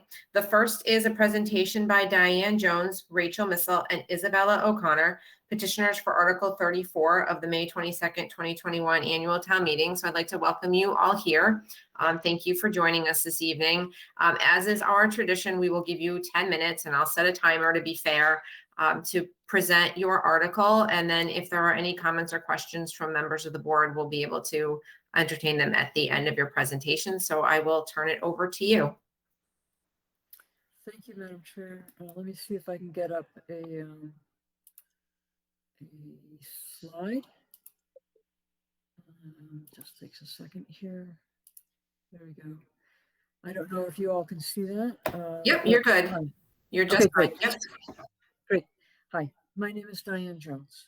I moved to Shrewsbury in 1989 with my husband, who was born and raised here and taught in the Shrewsbury school system for over 30 years. Both our kids grew up here in a lovely, very affordable 3-bedroom ranch from the early 50s. We have a great yard where I like to garden. And since 1993, I've worked as a licensed acupuncturist, certified by the Massachusetts Board of Medicine. I have a practice about 5 minutes away. You might recognize me as that lady who stands out at the corner of 140 and Main Street every Friday for the past 20 months, holding signs for climate action. People honk an average of every 18 seconds. We keep track, and that does not count all the people who smile, wave, and give us a thumbs up. They are a lot of folks. Bringing forth this petition is the next logical step. A group of concerned Shrewsbury residents has coalesced, and we have submitted a petition requesting the town of Shrewsbury to declare a climate and ecological emergency. 19 other Massachusetts municipalities have already done this. More are pending. Worcester passed a similar declaration in 2018. It's time. 3 years ago, Shrewsbury saw the wisdom of signing on with the Municipality Vulnerability Preparedness Program, MVP. You guys know about this. The town understands that the climate is changing. We're not in denial. MVP is a good program for preventing floods, for setting up a crisis center, or for securing hazardous materials in an extreme weather event. And there are also things that it is not designed to do, which is why we need to declare a climate and ecological emergency by publicly acknowledging that we are in a human-made climate emergency, by saying out loud the raw basic fact that fossil fuel emissions are heating the earth much more quickly than climate scientists predicted. By acknowledging that unless we change direction now, we face climate catastrophe in our lifetimes. By declaring that, we take the first step towards making appropriate decisions for our future here at a local level. Early this month, on April 12th, 2021, Scientific American published an article entitled, "We are living in a climate emergency and we're going to say so." Quote, "An emergency is a serious situation that requires immediate action. When someone calls 911 because they can't breathe, that's an emergency. When someone stumbles on the sidewalk because their chest is pounding and their lips are turning blue, that's an emergency. Both people require help right away. Multiply those individuals by millions of people who have similar symptoms, and it constitutes the biggest global health emergency in a century, the COVID-19 pandemic. Now, consider the following scenarios. A hurricane blasts Florida. A California dam bursts because floods have piled water high up behind it. A sudden record-setting cold snap cuts power to the entire state of Texas. And we all remember the wildfires on the West Coast. These are also emergencies that require immediate action. Multiply these situations worldwide, and you have the biggest environmental emergency to beset the earth in millennia: climate change. Given the circumstances, Scientific American has agreed with major news outlets worldwide to start using the term climate emergency in its coverage of climate change." End quote. I'd just like to say, Massachusetts has already warmed more than 2 degrees Fahrenheit in the past century. In my lifetime, we have produced 82% of all fossil fuel emissions to date. People my age, I'm 63, can feel the results really easily. Spring is so early. Christmas used to usually be white and cold. The sea is rising. Cape Cod is threatened. East Boston floods regularly. When even larger areas of Boston flood routinely, where will those people and businesses move? Worcester County is close and currently affordable. Will they move here? It bears thinking about. Right now, we don't have the resources to support them. Acknowledging the problem empowers us to explore the options moving forward. My dad was a doctor. His specialty was preventative medicine and rehabilitation. Strokes, heart attacks, burns, spinal cord injuries, amputations. I grew up listening to him when he got home from the hospital say things like, "Don't drive a motorcycle when you're drunk. Don't get drunk, climb a telephone pole, and try to cut the wire with a knife. And if you do, make sure the handle is wooden." If you go to a party and everyone is drunk, he was all over the place with alcohol. He hated it. And everyone is drunk and you don't have a ride home, call me anytime. I don't care how late it is. No questions asked. And I did, and he didn't. And I was just so grateful. It was all about predicting the future enough to prevent the preventable. And ultimately, more than about prevention for individual health, it was all about public health. I don't believe the government should be doing everything for everybody. But what I've discovered over the years is that a big role of government is to make sure the people can be okay. They can lead their lives. Because humans don't predict the future well. They need leadership. Good leaders plan their goals. They recognize and try to prevent disasters, and they do their best to mitigate damage that has already happened. It's both humane and it's fiscally responsible. This is the ideal time for the town of Shrewsbury to declare a climate emergency. The state has taken the first step by passing the landmark climate roadmap signed into law by Governor Baker on March 26, 2021. We have the opportunity to continue the momentum of the law by agreeing to move forward at the town level. Declaring a climate emergency will draw attention to the issue by increasing awareness among residents. Additionally, in the future, it puts Shrewsbury in a more favorable position to get the resources it needs to divest from fossil fuels, which is a pressing goal. It communicates to the state and federal governments that we need their support, that we are ready.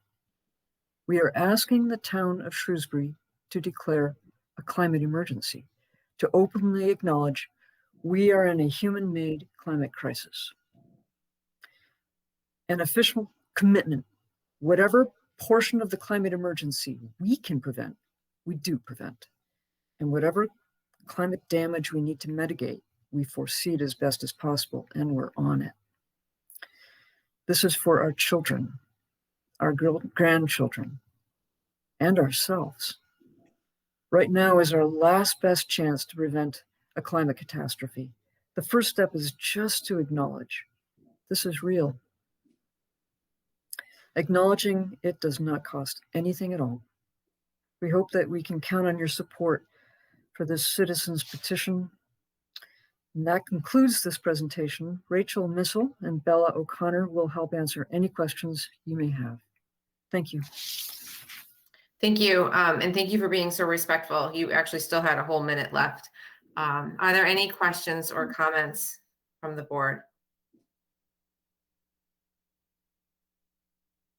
Madam Chair, just one quick question, if I may. Yeah. Thank you for your presentation. Just looking at the motions, just out of curiosity, why just sending notice to the governor of the Commonwealth and not the legislature or any other bodies? Just so out of curiosity, why it just looks like the second resolution is to send the resolution to the governor. Should it go to anybody else beyond the governor, or why just the governor? Just, I was curious.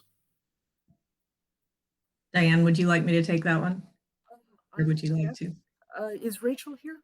Yes, I am. Can you hear me? Yep. Yes.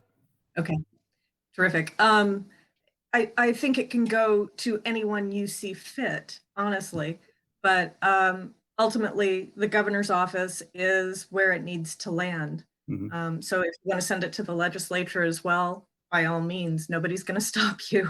Okay. I was just curious. Okay, thank you. Thanks. Any other questions or comments?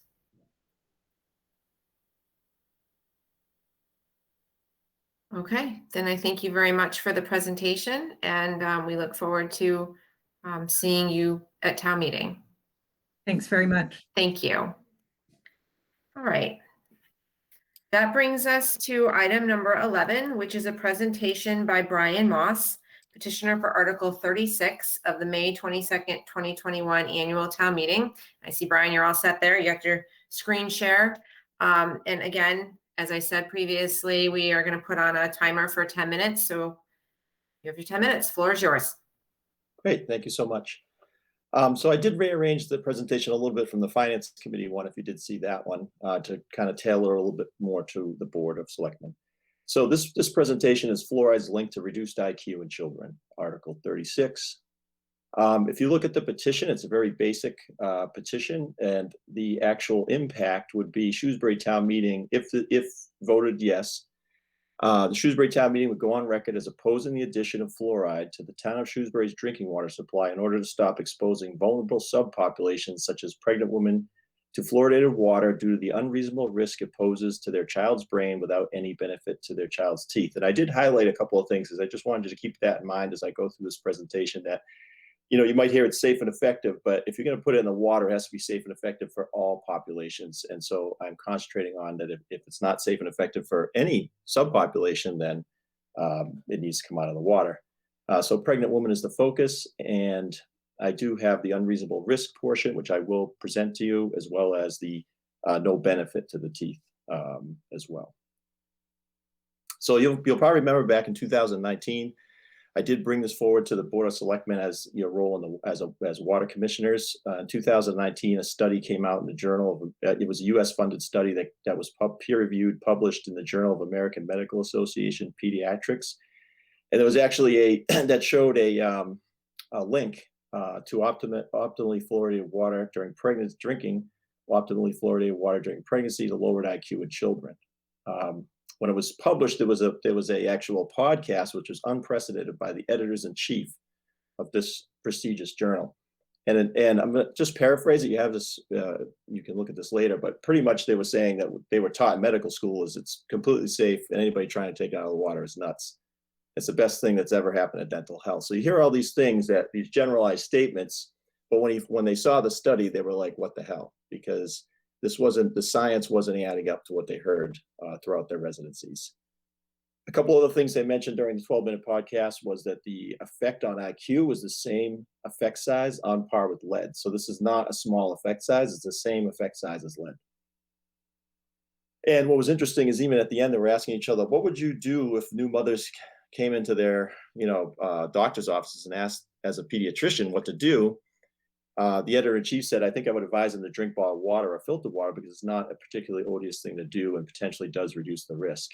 And in an article that's below that, it was very interesting because he said the question that needs to be asked to every pediatrician, scientist, and epidemiologist is what they're going to tell pregnant women. And the editor-in-chief said, who says he will advise his pregnant friends and family to avoid fluoridated water. We can't tell them to wait years for another study. They have to decide what to tell their patients now. So what he's saying is that we have these studies. If you're going to wait, these studies take years, multi-year, decades of data. If you're going to wait, you have to wait longer. So I just wanted to point that out. And if you remember, I kind of had come forward to ask the water commissioners to send a notice out to the town, notifying the pregnant woman of these studies. So it would be informed consent. They would be informed of the risk, and they could make their choice on whether to drink the water. If the board did direct me to go to the Board of Health, so what I did do is I went to the Board of Health. I brought the same thing to provide the notice. They declined to provide that notice, but said they would keep their eye on it. I did go back to them again and said, well, I'm providing studies that show a risk, but can you show me the safety science? That should be easy to do. Please, we have studies now. Please show me the science that shows that it's safe. And ask them to actually ask the Mass Department of Public Health and the Worcester Department of Health to do that. They actually voted not to do that. So they refused to actually go and ask for the safety studies that would put this to bed, and told me to go do it. So that's why they kind of put it to me and said, you can go ask if you want. So what's interesting is that this leads us to this federal trial that's come up. And I didn't have to go ask because all of the information came out under oath by the CDC and EPA itself under deposition, which means an official record under oath, which is on the court record. So this trial actually started with TSCA, which TSCA allows the EPA to prohibit a particular use of a chemical that presents an unreasonable risk to the general public or susceptible subpopulation. You can see I'm talking the same language, which would include somebody like pregnant women. So there was actually a petition brought to the EPA on that subject. The EPA declined the petition, and so it ended up in court. So what ended up in the court is this has been since 2016. So this has been going along and for a while. And what you can see is that through the depositions and through the court record during this 2-week trial, a lot came out. And this is actually my whereas clauses, which is where the evidence is based. You'll see that each statement that I make is backed up by evidence from the CDC and the EPA itself. So I'm going to go through each one of these. I'm going to start with the evidence of the risk of harm. So the EPA admitted that fluoride passes through the placenta and gets into the fetal brain. That's an undisputed fact.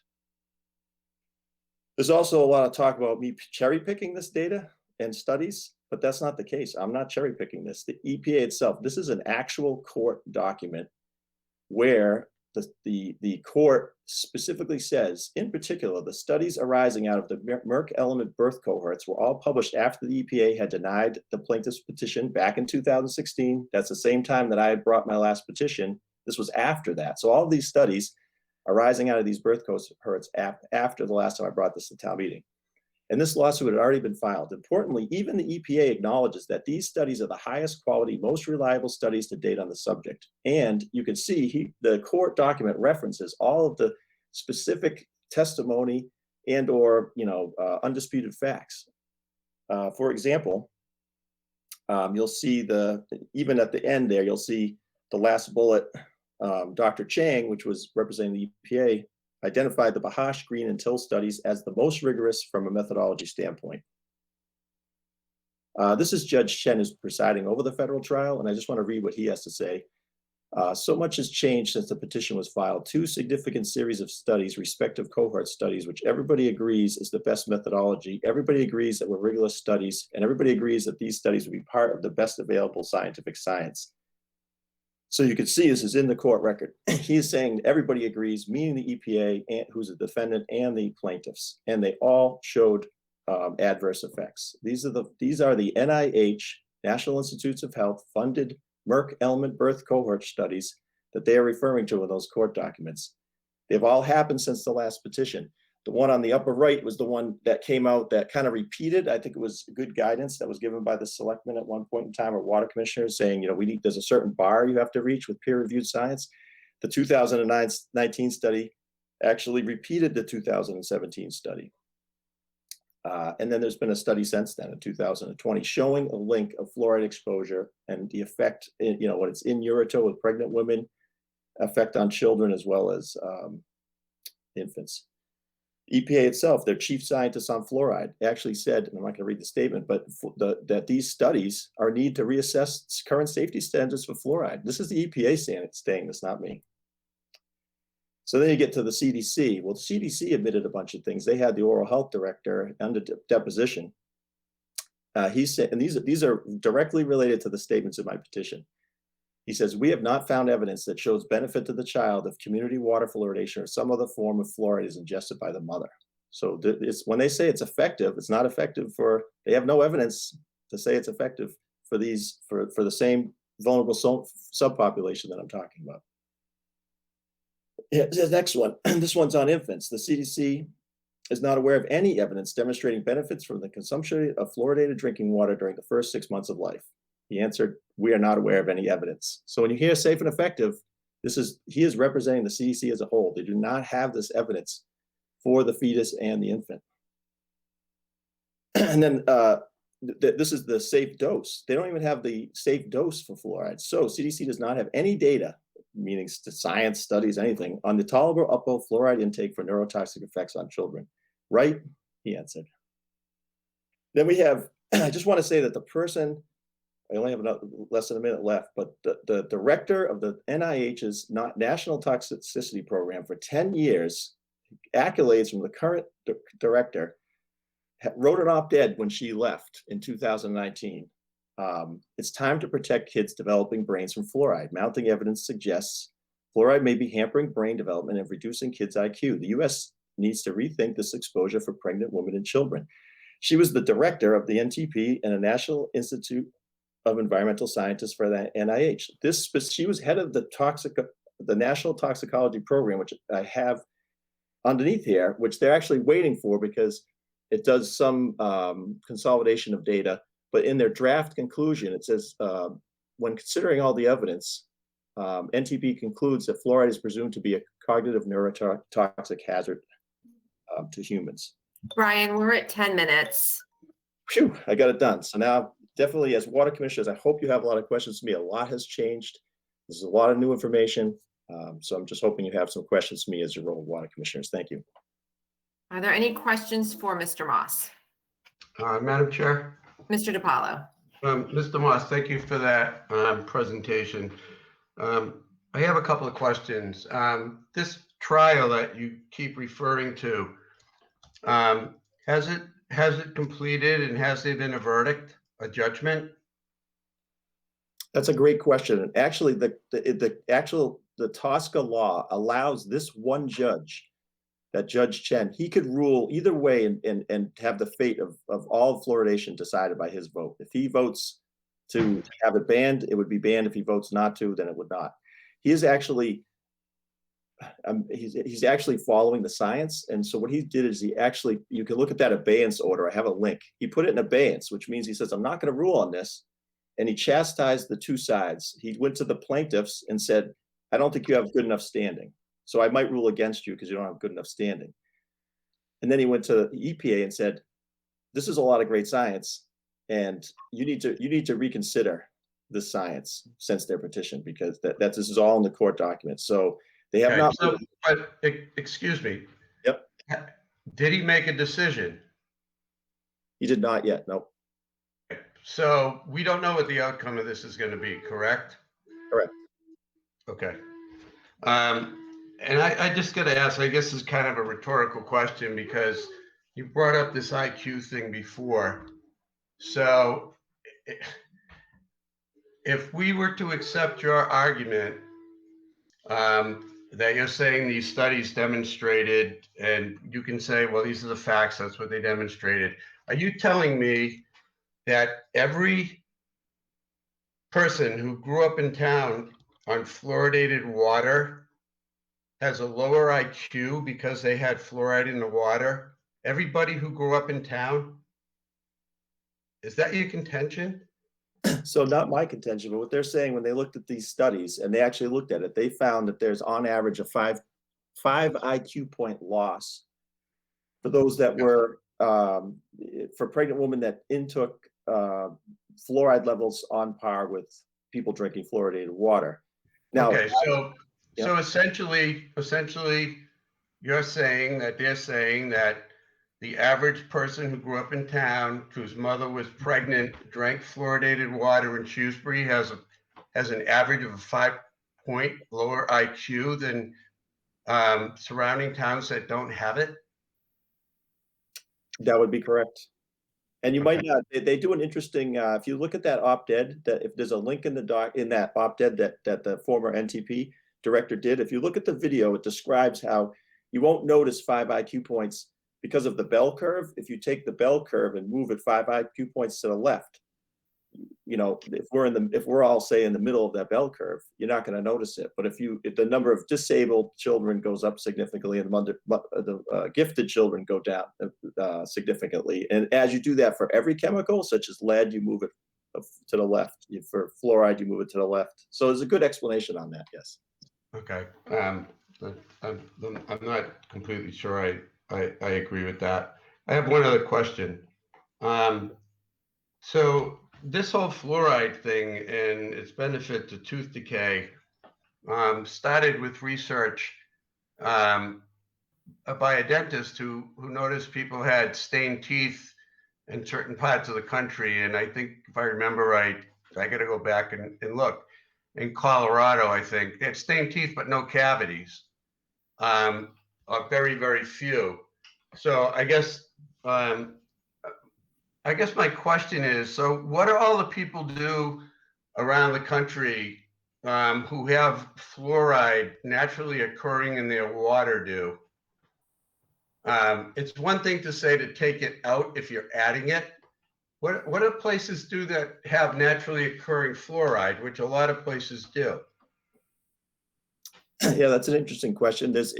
Probably the easiest way to look at that would be China. So China and India both have high levels of fluoride in their groundwater. And so if you remember, some of the studies originally came out of China when I started talking this back in 2015, because they see negative effects there because their fluoride levels are higher. I mean, if it's their, I don't have the numbers in front of me, but I may be wrong, but it's, in the parts per million, like 4 parts per million, they probably have those levels.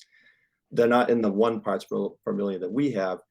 And so they are seeing that. In the US, I think, like, for example, I think we asked what our natural level is, and the former head of the water had said that it was, I think, 0.1 naturally here. So we're actually raising it up to, we were raising it to 1 part per million from 1.1. So we went 0.1 to 1, and then we lowered it to 0.7 a couple of years ago. Right. But most places don't have in the US a lot of the high levels that you'll see that they need to actually remove it, because it's really hard to remove. It's as hard as PFAS, right? You got to get reverse osmosis to get it out. Okay. Can you just, one last question. I'm not sure we're ever going to agree on this, but I'd like to do more research. The transcript of the trial and the depositions, where can I find that? I know it's got to be out there somewhere because do you have the whole transcript of the trial to date and the depositions? I do not, because you're not allowed to record the Zooms. You actually have to order a full transcript and pay for it. I forget how much it is. I think it's a lot. I do not have access to that. I do have access to where I got my information from is on the plaintiff side. They had access to the full transcript. So I did do the excerpts from the transcripts that they gave. But I would say that, I mean, they do have videos too. So I do have the video, some of the video snippets where you could see it. But it is a good question where I was hoping I had presented this information to the Board of Health. And my real goal before I came to town meeting was I was just hopeful that if I brought it forward, I want it to be checked. I want it to be challenged. But when I asked them, are you going to take any action on this? I'm glad, Selectman DePaul, that you're asking this question, is if they could go seek that information or see, from these regulatory bodies, but nobody's going to actually check, and I'd be more than happy if people did, because I'm confident that this is the correct information. Okay, I'm sorry, go ahead. Yeah, so that's where I kind of came to town meeting again, because what do I do with all? I think I've made some hurdles where I think everybody rightfully so it gave some hurdles. Let's make sure it's U.S. funded studies. Let's make sure it's repeated. Let's make sure it's CDC and EPA saying stuff. So the court record will allow us to look at that. But nobody, the Board of Health won't take it forward. They say they're taking no action on this. So that's why I felt I had to take it.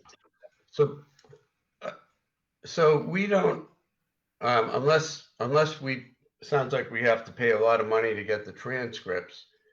All that, the information that you got is from the depositions in the trial, but you don't have the full transcript. So all you're getting is the information from the plaintiff side or their perspective. Is that true? Well, what I could do, I think that's a great question, Mo, right? Excuse me, Selectman DePaul. Call me Mo, it's okay. It's a great question, Mo, because at first I was getting that information, but I did track down the abeyance order, which is in this presentation. The link is there. You can look at it afterwards. If you go to that link, what happened was when the 2-week trial was over, unfortunately, we don't have the videos because those won't be released till the trial's done. But the abeyance order sums it up.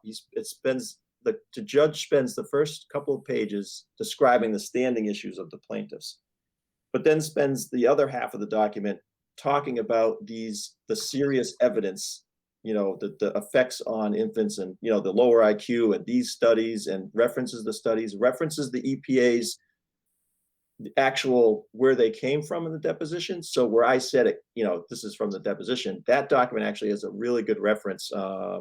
I could actually, am I still presenting? I could just show you real quick the slide. But we don't know what type of follow-up questions or any other stuff came up after those questions. So without the full transcript, I'm like reading a cliff note of it. And I'm not saying that's your fault. It's just not all available. So, I mean, I really, I have as much interest in this as you, but for a different reason. But I'd like to be able to see the complete, and it's not on you to provide it, but I'd like to see the complete transcript to see what the full discussion was. I think getting excerpts from a trial, and I'm not a lawyer, but to me, that's kind of like watching TV news and then picking out what they want, and we're not getting the but. So in any event, I'll try to find it. I look forward to more dialogue with you, and I'm going to try to look up that information that you said is new since the last time, and see if my opinion changes based on that. But I thank you for your research, and I look forward to discussing with you further. So thank you very much. Thank you. Any other questions? Madam Chair? Mr. Samia? Just one quick comment. Well, we can try to look at Pacer just to see the docket and what's filed. And Brian, if we can find it, would share it. But that's something we can try to do offline. The quick question. So how many communities in the Commonwealth have fluoridated water right now? I saw one stat from a few years ago. It said 140, but do you know how many communities? Off the top of my head, I don't. I have that information, but not off the top of my head. But I would say it's mostly towards Western Mass is less so. And if you look, if I can tell you about our surrounding area, which is actually probably the most relevant information, would say let's look at our Central Mass Health Alliance, right? So Central Mass Health Alliance, which is the one we're in, includes towns such as Grafton, which does not fluoridate its water, and there's I believe a majority do not. So Worcester does not fluoridate its water. Grafton does not. I don't want to mistake so directly in front of me, but I can provide that most do not. Hopkinton doesn't. They're not in our Central Mass Health Alliance. But if you look at our area, there really is only, I think, Westboro, Northboro. Northboro has to be because it's part of they get the water from the state, you know, whatever that is. So they have no choice. Westboro has a choice, but most of the others do not. Some participate in the mouth rinse, some do not. But for the most part, most of this area is not fluoridated. We're a minority, I would say. I guess just a question, and it relates to what Mo had asked too. Wouldn't it be if the decrease in IQ, the 5 points, wouldn't it resonate or be more profound even community by community? So if we've been adding fluoride to our water since what, 53, and other communities who haven't, wouldn't that be noticeable? Wouldn't you have through time such a distinct difference that it would be apparent when you compare communities? Like 5 points is something, right? So wouldn't you have trends? That's what I'm grappling with. I'm not questioning the data points. It just, to me, would follow that these communities that you're talking about that do not and that do, through time you'd see that. I guess why don't you think we see that? Yeah, I can address that if you want. That's probably one of the best questions, because everybody will say, well, look at us. And I'll just show you the slides. You'll have this data. I can forward it right afterwards. But where you want to look is this. Now, I can only give you what I can. This is this Linda Birnbaum. You can see here, she was the director in the NIH, and I can show you her retirement letter from the current NIH director praising her service at the NIH. She was a director most recently there while this stuff has been going on. She was there at the NTP while this research was going on fluoride. She left. Now she's retired. So you get, is that a good source? I believe it's a good source. I mean, it's as good as you're going to get. She actually wrote the op-ed with Till and Lamphere. Well, these two are the authors of the birth cohort studies that the EPA said is the best studies on the subject. So we're not talking about a newspaper article somewhere. I know in the past I've brought those, here's a Newsweek article. So rightfully so that I didn't cross the bar at that point. But what I'm trying to do is show you that the tide is turning, where you have Bruce Lamphere. Not only is he part of the studies that the EPA say is the best, but he is actually if you look at his in the court documents, they actually testified in the court. So as some of the leading experts, he actually in his resume does stuff for the EPA for other things. So he was actually cited as in his pooled analysis of blood lead and IQ, and it was the critical study upon which the EPA based the current national air standard for lead. So these people are not just reporters writing; they're writing this op-ed. In that op-ed, sorry, long story short. In that op-ed, they address your Selectman Sammy, your exact question, and the video is put out by Lamphere, and Lamphere is the one who did the studies that the EPA say are the best, and they put together this video. If you click this, go to this link on environmental health, watch that video. I think they'll describe some of it in the text, but if you watch it, it shows the bell curve and how you won't notice it. But it has a huge impact when you think 73 quarters of the United States is fluoridated. So when you take that and you move the bell curve 5 IQ points, it's the two tail ends you get. There's not many gifted, and the amount of gifted you lose is a lot. Where people go and their IQ goes below to become disabled is a lot. So that's what we're saying, that we're not going to tell from ourselves that, or, somebody living in Grafton, you're not going to tell if they have, that's too small to tell in that sense, but from a population wide, it's a huge impact. And that's why it's so important, especially with all the other chemicals we've talked about chromium in the water, PFAS chemicals, and this one, and those have effects. Now they're below the levels, of concern, but we've notified pregnant women in examples with PFAS. No, so that in case something changes in the future, I think it's we'll see from these studies and the 5 IQ points, it's on par with lead. I mean, the editor of the JAMA Pediatrics is there. If we put lead in the water.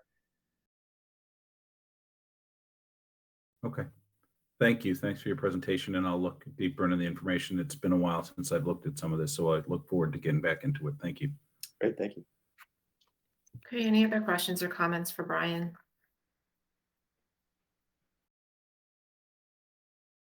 Thank you for giving me the opportunity. Thanks again.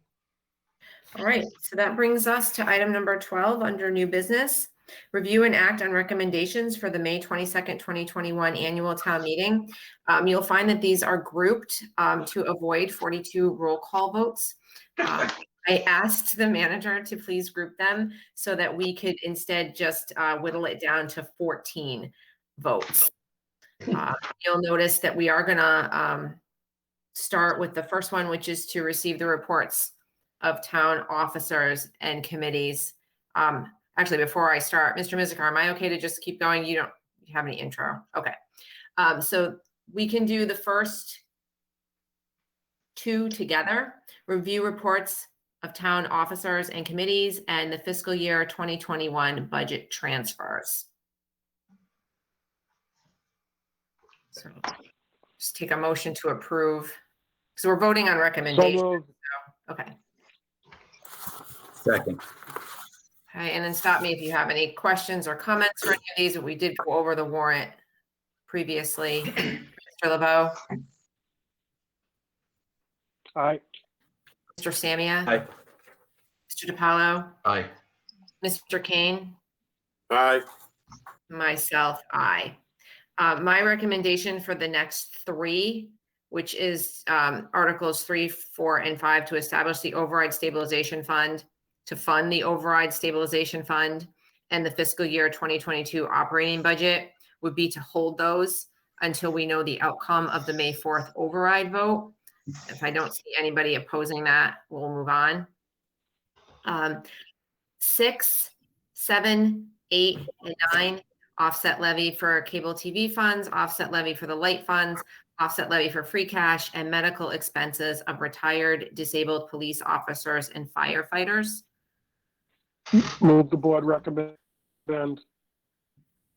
Second. Okay, Mr. LeBeau? Aye. Mr. Samia? Aye. Mr. DiPaolo? Aye. Mr. Kane? Aye. And myself, aye.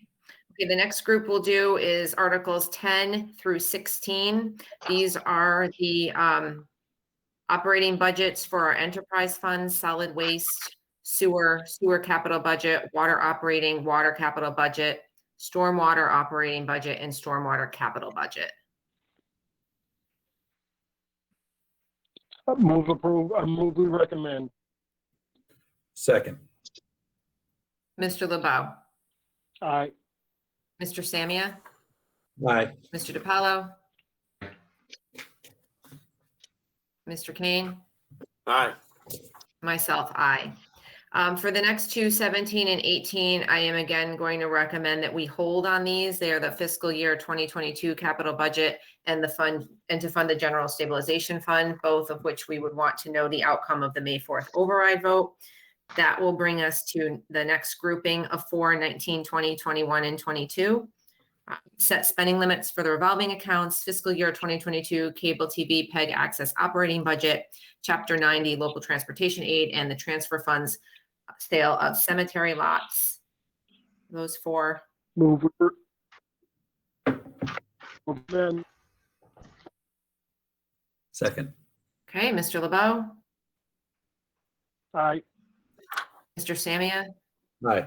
Mr. DiPaolo, Aye. Mr. Kane, Aye. myself, aye. The next one we will be recommending defeat. That's Article 23, which is prior fiscal year bills. Move we not recommend. Second. Mr. LeBeau, Aye. Mr. Samia, Aye. Mr. Kane, Aye. sorry, Mr. DiPaolo, Aye. and myself, aye. All right, the next two are item 24 and 25. We'll take those together. They're the rescind the borrowing authorization for the library and to rescind the borrowing authorization for the water treatment plant. Move we recommend. Second. Mr. LeBeau, Aye. Mr. Samia, Aye. Mr. DiPaolo, Aye. Mr. Kane, Aye. and myself, aye. Okay, item number 26 or Article 26 is the blind exemption. So we'll take that one on its own. Move recommend. Second. Mr. LeBeau, Aye. Mr. Samia, Aye. Mr. Aye. Mr. Kane, Aye. and myself, aye. Article 27 is to amend the personnel bylaw. Move Take that we one on its own recommend. also. Okay, Mr. LeBeau, Aye. Mr. Samia, Aye. Mr. DiPaolo, Aye. Mr. Kane, Aye. myself, aye. The next three, 28, 29, and 30, amend general bylaws of Article 2. Those are the procedures associated with town meeting. Establish general bylaw for the Community Preservation Committee and establish a general bylaw for the Affordable Housing Trust. Move we recommend. Second. Mr. LeBeau, Aye. Mr. Samia, Aye. Mr. DiPaolo, Aye. Mr. Kane, Aye. and myself, aye. The next three are the zoning bylaws. Section 4 statutory protections of single and two-family homes. Convert and refine Section 7C to table format and the amend the zoning designation to residence B2. Move we recommend. Second. Okay, Mr. LeBeau, Aye. Mr. Samia, Aye. Mr. DiPaolo, Aye. Mr. Kane, Aye. and myself, aye. The next one is a citizen petition, Article 34 on climate. Madam Chair, Yes, Mr. DiPaolo. I don't know how the rest of the board feels, but I would prefer to hold on that one.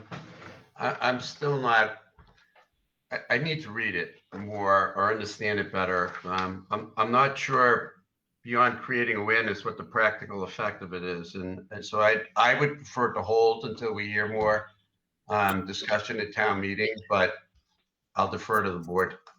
I was actually thinking the same thing because one of the things I was trying to look up, and I just couldn't do it fast enough, was I think the governor had just taken some action on climate initiative, and I wanted to understand better what that was and how this request for a resolution fits into that. So I would be happy to hold this. I'm seeing nodding, so I'm going to say we'll hold this one. The next one is also a citizen's petition to limit Board of Selectmen and School Committee to 12 consecutive years in office. So it is a term limits petition. I would like to note that the petitioners were invited in to speak this evening and make a presentation, but they were unable to make tonight's meeting. Madam Chair, Mr. LeBeau.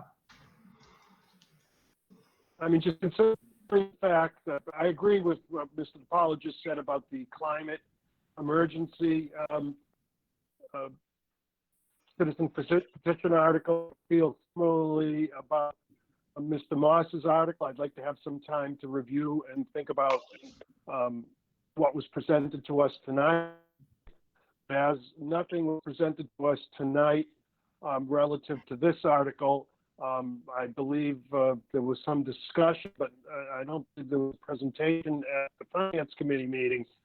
I mean, I'm prepared to make a motion tonight, but I don't know if the rest of the board wants to take a little more time on this. Madam Chair. Mr. Samia. On 35, we've seen this, we've been presented with this before. I think the arguments are pretty much presented here. I'm ready to vote on it as well. Just where my head's at with it is, I think that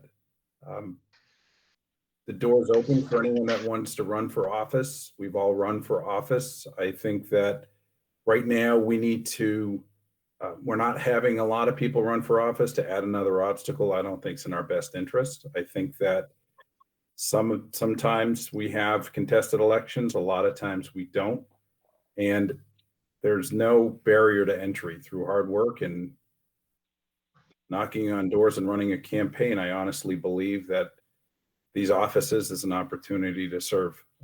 So I'm ready to also vote on this matter tonight. Okay, I agree. Madam Chair, so let's, Mr. LeBeau. I move we not recommend. Second. Okay, Mr. LeBeau.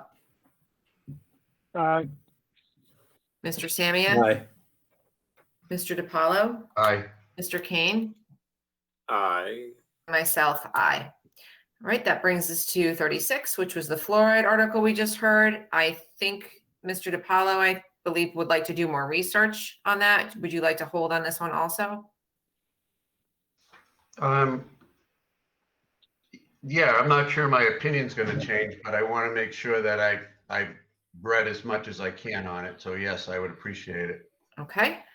I'm seeing nodding, so I'm going to say that that's good with everyone. And then that brings us to the last grouping, which is Articles 37 through 42, mobile homes for affordable units, acquire 93 Centec Boulevard by gift for Selco, acquire Route 20/Puritan for DOT easements, funding for counseling and education services to families, that's Shrewsbury Youth and Family Services, funding for Lake Quinsigamon Commission, and the Wright and Harlow Charitable Fund.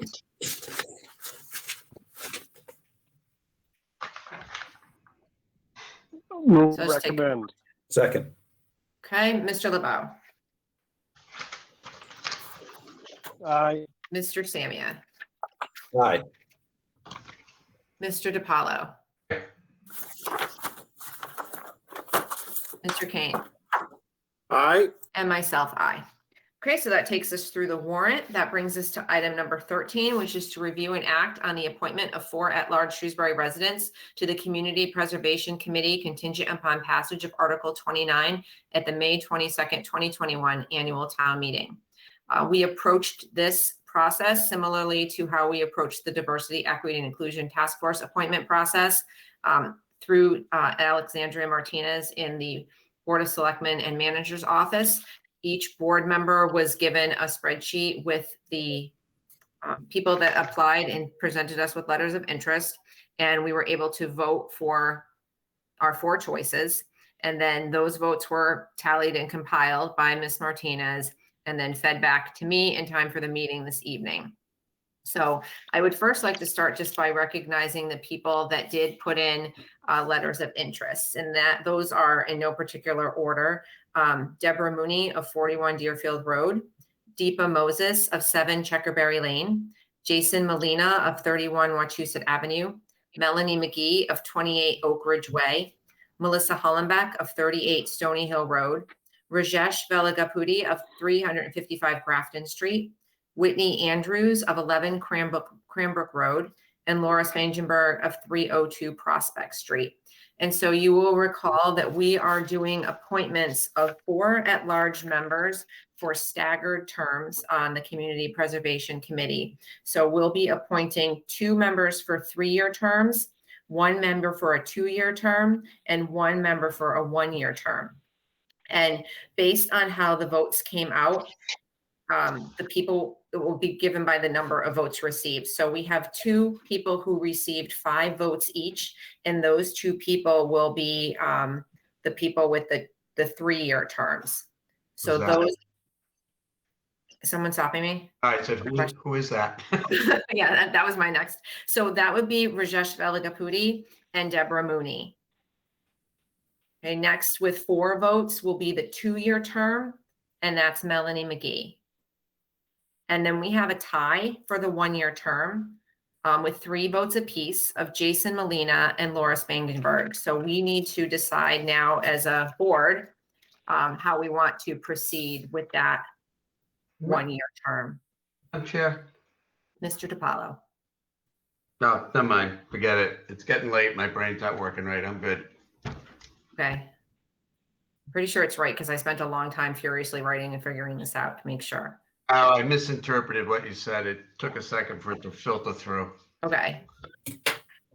So we need to make a decision between the 2 that are tied for the 1-year appointment. Madam Chair, Mr. DiPaolo. if I might, I would support appointing Jason Molina. I think, you know, I know there were a lot of people involved, but he really was the public face. He really was out there for quite a long time promoting this. I think he understands it. I think, I mean, given all that I've seen of him and his knowledge of the CPA, and really all his hard work, I will be voting for, I will be voting for him. Just given all his efforts and his knowledge, and I do think through all of it, I think he handled himself well, and he was respectful. And I know sometimes that was probably difficult to do, and he was getting criticized. So that's where I am. Any other comments? Madam Chair. Mr. Samia. Like you said, I appreciate all of the individuals who've gone for this appointment. I agree with Mr. DiPaolo that supporting Mr. Molina, he presented in front of us, and we as a board didn't support the CPA at the time. He still presented it, had lots of information, took some difficult questions by us, and did well on that and presented his case. And I think that in this situation, he knows the act. He's familiar with those communities where it's worked well. He'd be a go-to person for this. And I think to make sure that this is a productive and effective endeavor, he'd be a big asset. I think that Ms. Spangenberg, it would also be good, and encourage her to seek other opportunities. But given the knowledge that Mr. Molina has, I think that he would provide be able to hit the ground immediately and provide immediate input and value. So I also support him. Okay, anyone Madam else? Chair. Mr. LeBeau. Madam Chair, I take a slightly different perspective than my colleagues. I think there is, based on, I guess I'll call it the statutorily required positions on the committee and the individuals that are filling them, the appointments that the board, I guess I don't know if we actually voted yet, but what the results of the polling was. I have plenty of knowledge on the committee already, as far as the workings of a CPA committee. I think it's important to have a wide range of members of the community on it. And for that reason, and for her own qualifications, I support Laura Spangenberg. Okay, anyone else?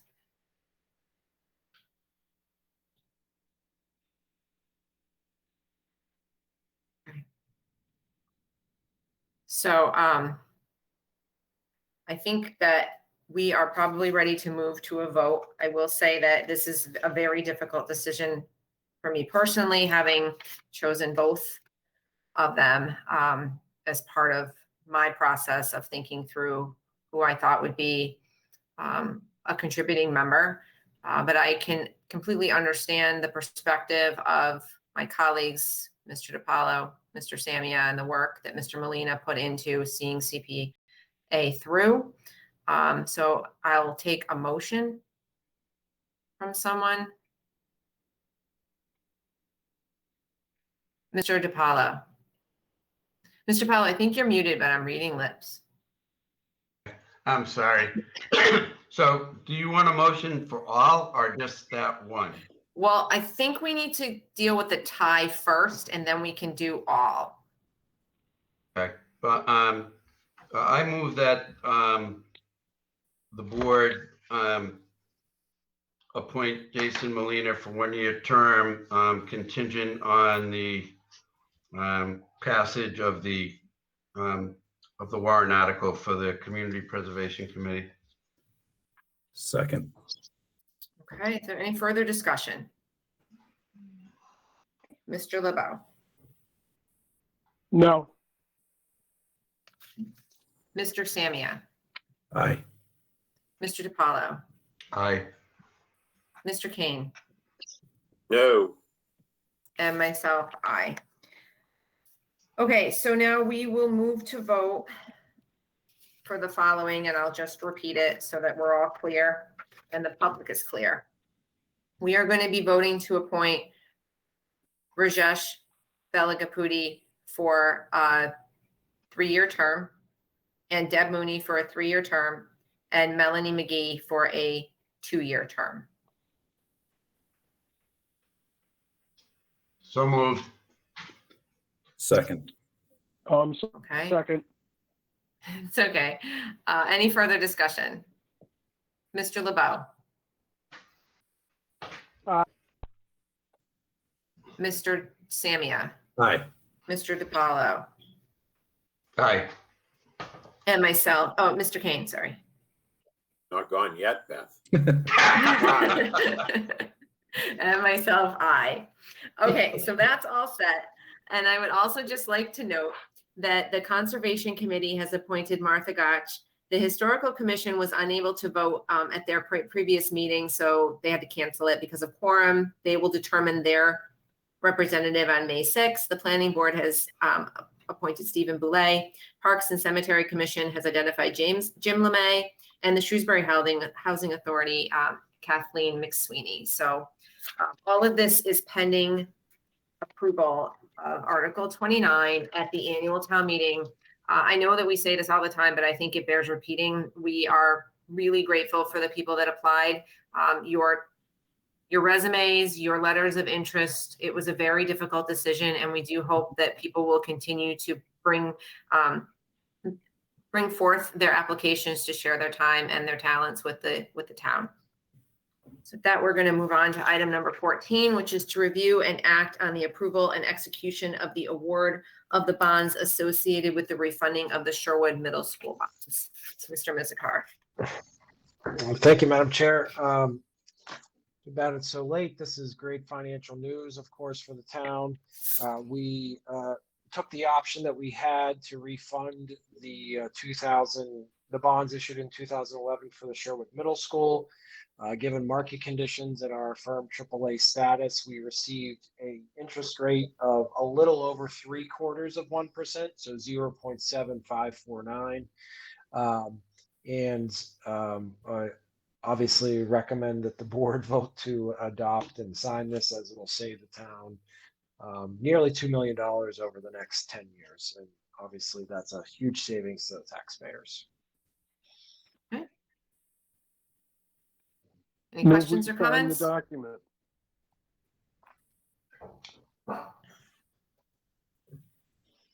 Just need a second. It's just a point of clarification. Sure. Second.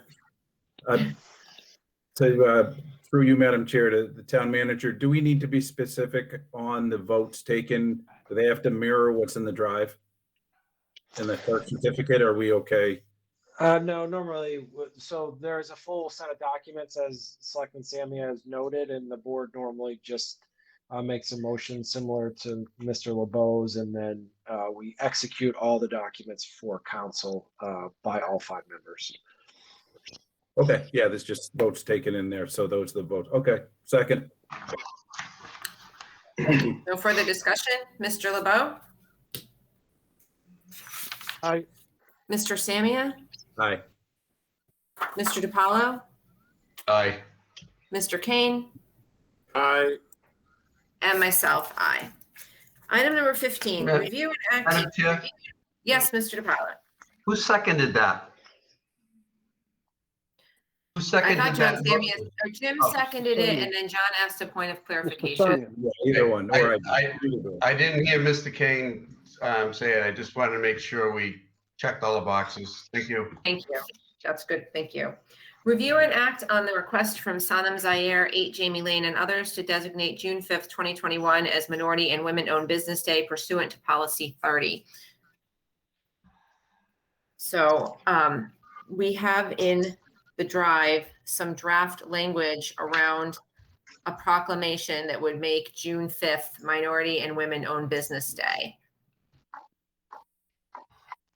Pursuant to our policy, we have the opportunity to read through the proposed proclamation, decide whether or not we want to make any changes or propose any changes to the language. We do have some time with this one. June 5th gives us the opportunity to think about it, review it, work through any changes that we want to make, and then bring it back at a future meeting and still have enough opportunity to have it approved in time. And I think that as this is the beginning of using this policy that we put into place, I believe last meeting, we do ask for people who are looking for a proclamation to give us sufficient lead time to have 2 meetings between when the proclamation is requested and when it's needed.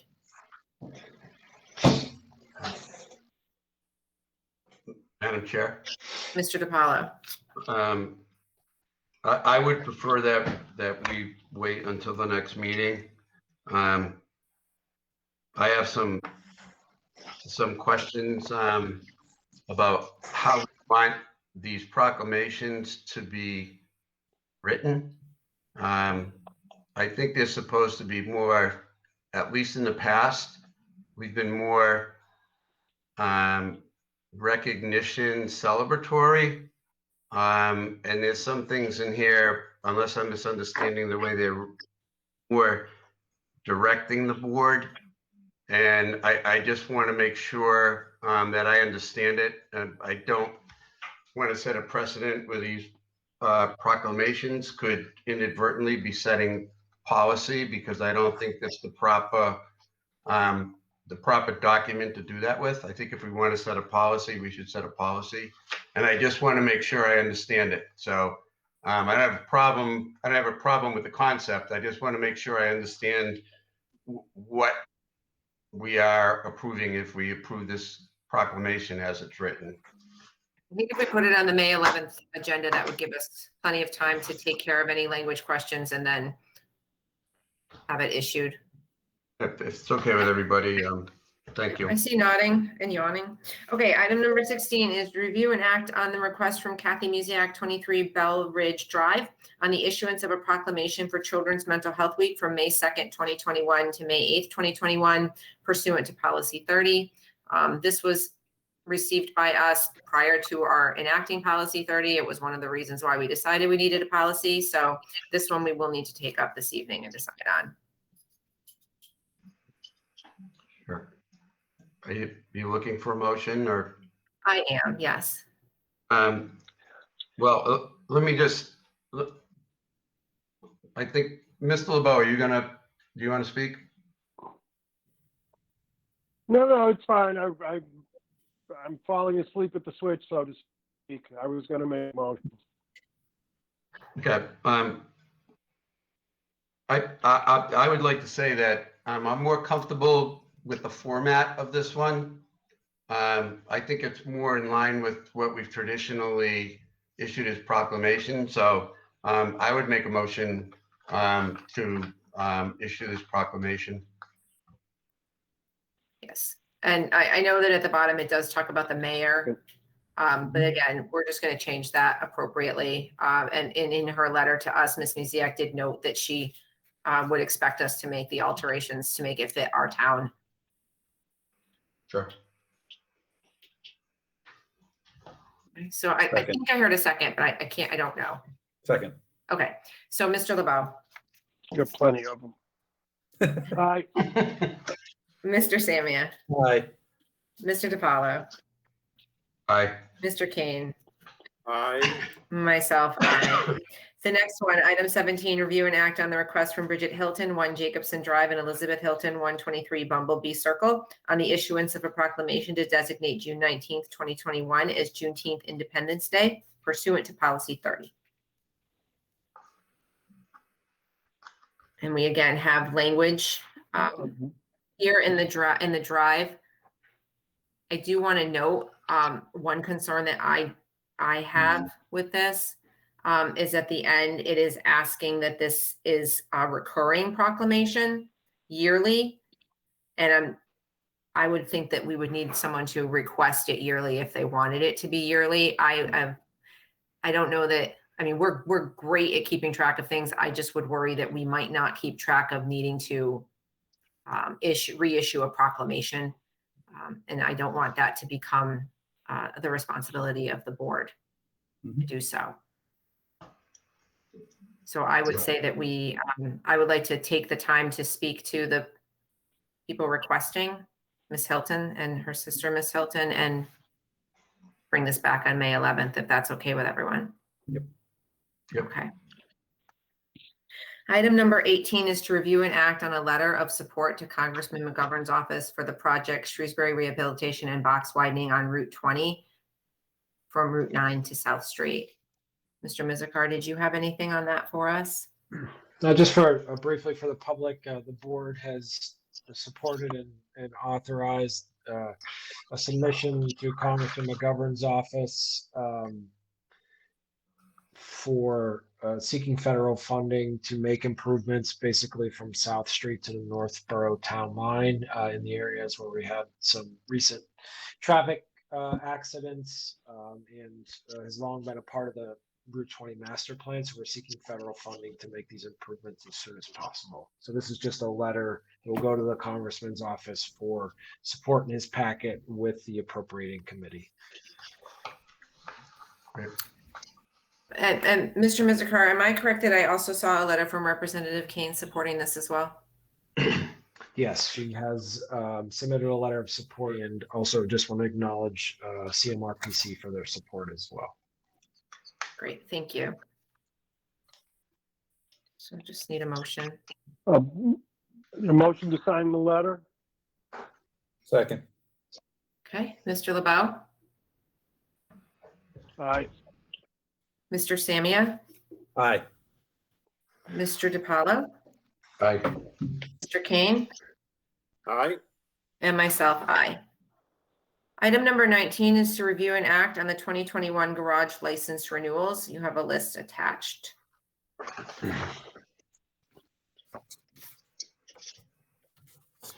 Move approval. Second. Mr. LeBeau, Aye. Mr. Samia, Aye. Mr. DiPaolo, Aye. Mr. Kane, Excuse me. Aye. myself, aye. Item number 20 is to review and act on the 2021 Dealer of Precious Metals license renewals, and we also have that as an attached list.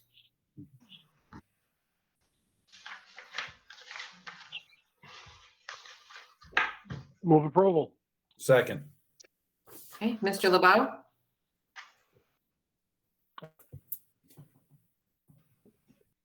Mr. Samia, Aye. Mr. DiPaolo, Aye. Mr. Kane, Aye. myself, aye.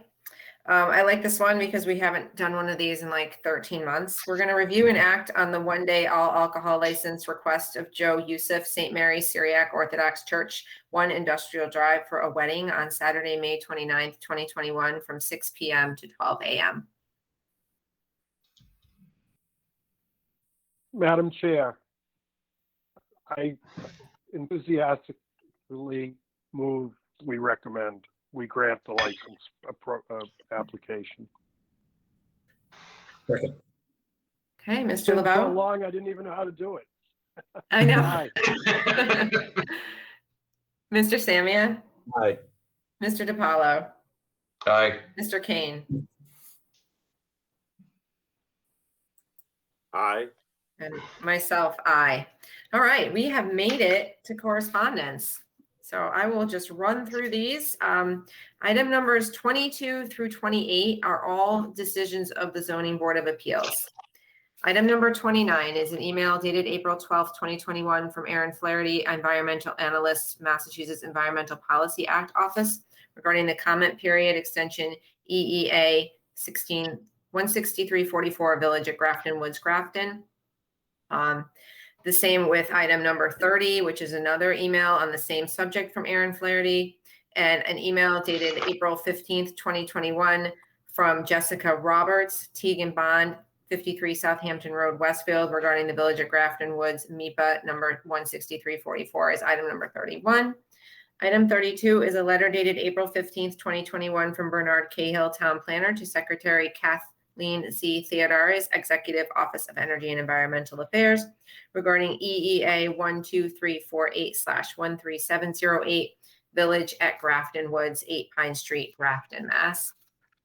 Item number 33 is an email April 14th, 2021 from Christine Williams, 67 Holman Street, regarding concerns on Holman Street. Ms. Williams has some concerns about the traffic and the rate of speed on Holman. Mr. Mizikar was going to follow up with her specifically about her concerns and what she was seeing, and then communicate with the police department regarding possible mitigation.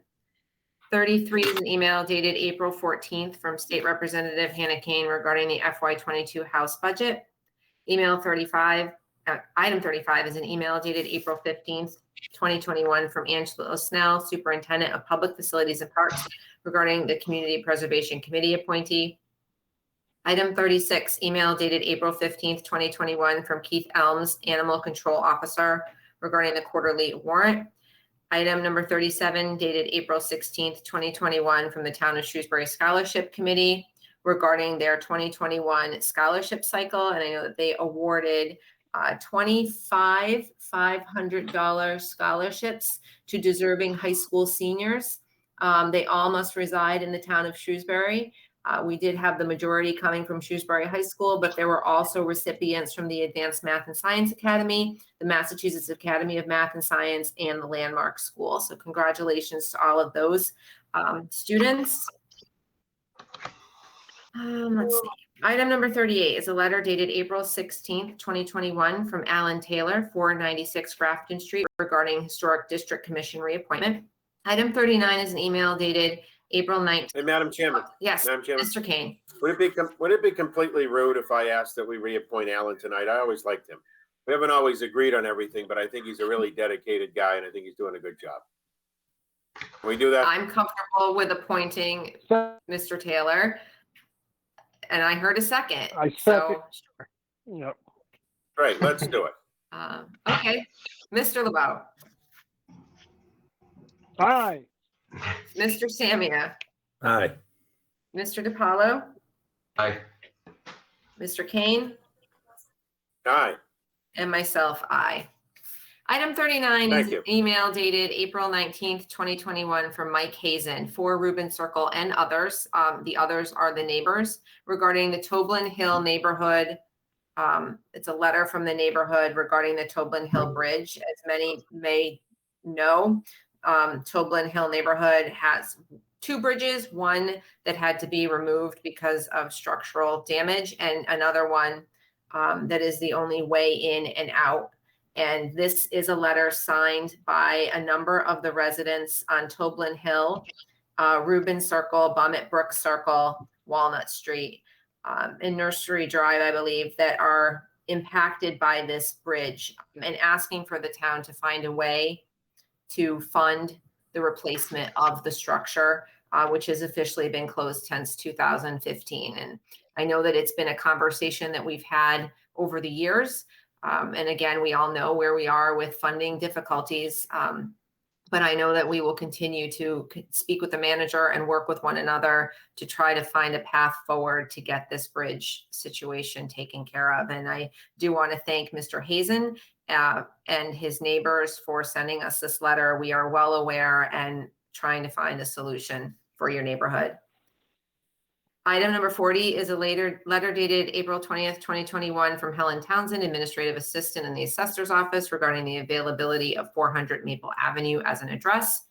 41 is a letter dated April 21st, 2021 from Kevin Mizikar, Town Manager, to Sharon Thomas, Town Clerk, regarding the acting Town Manager from April 22nd to the 23rd.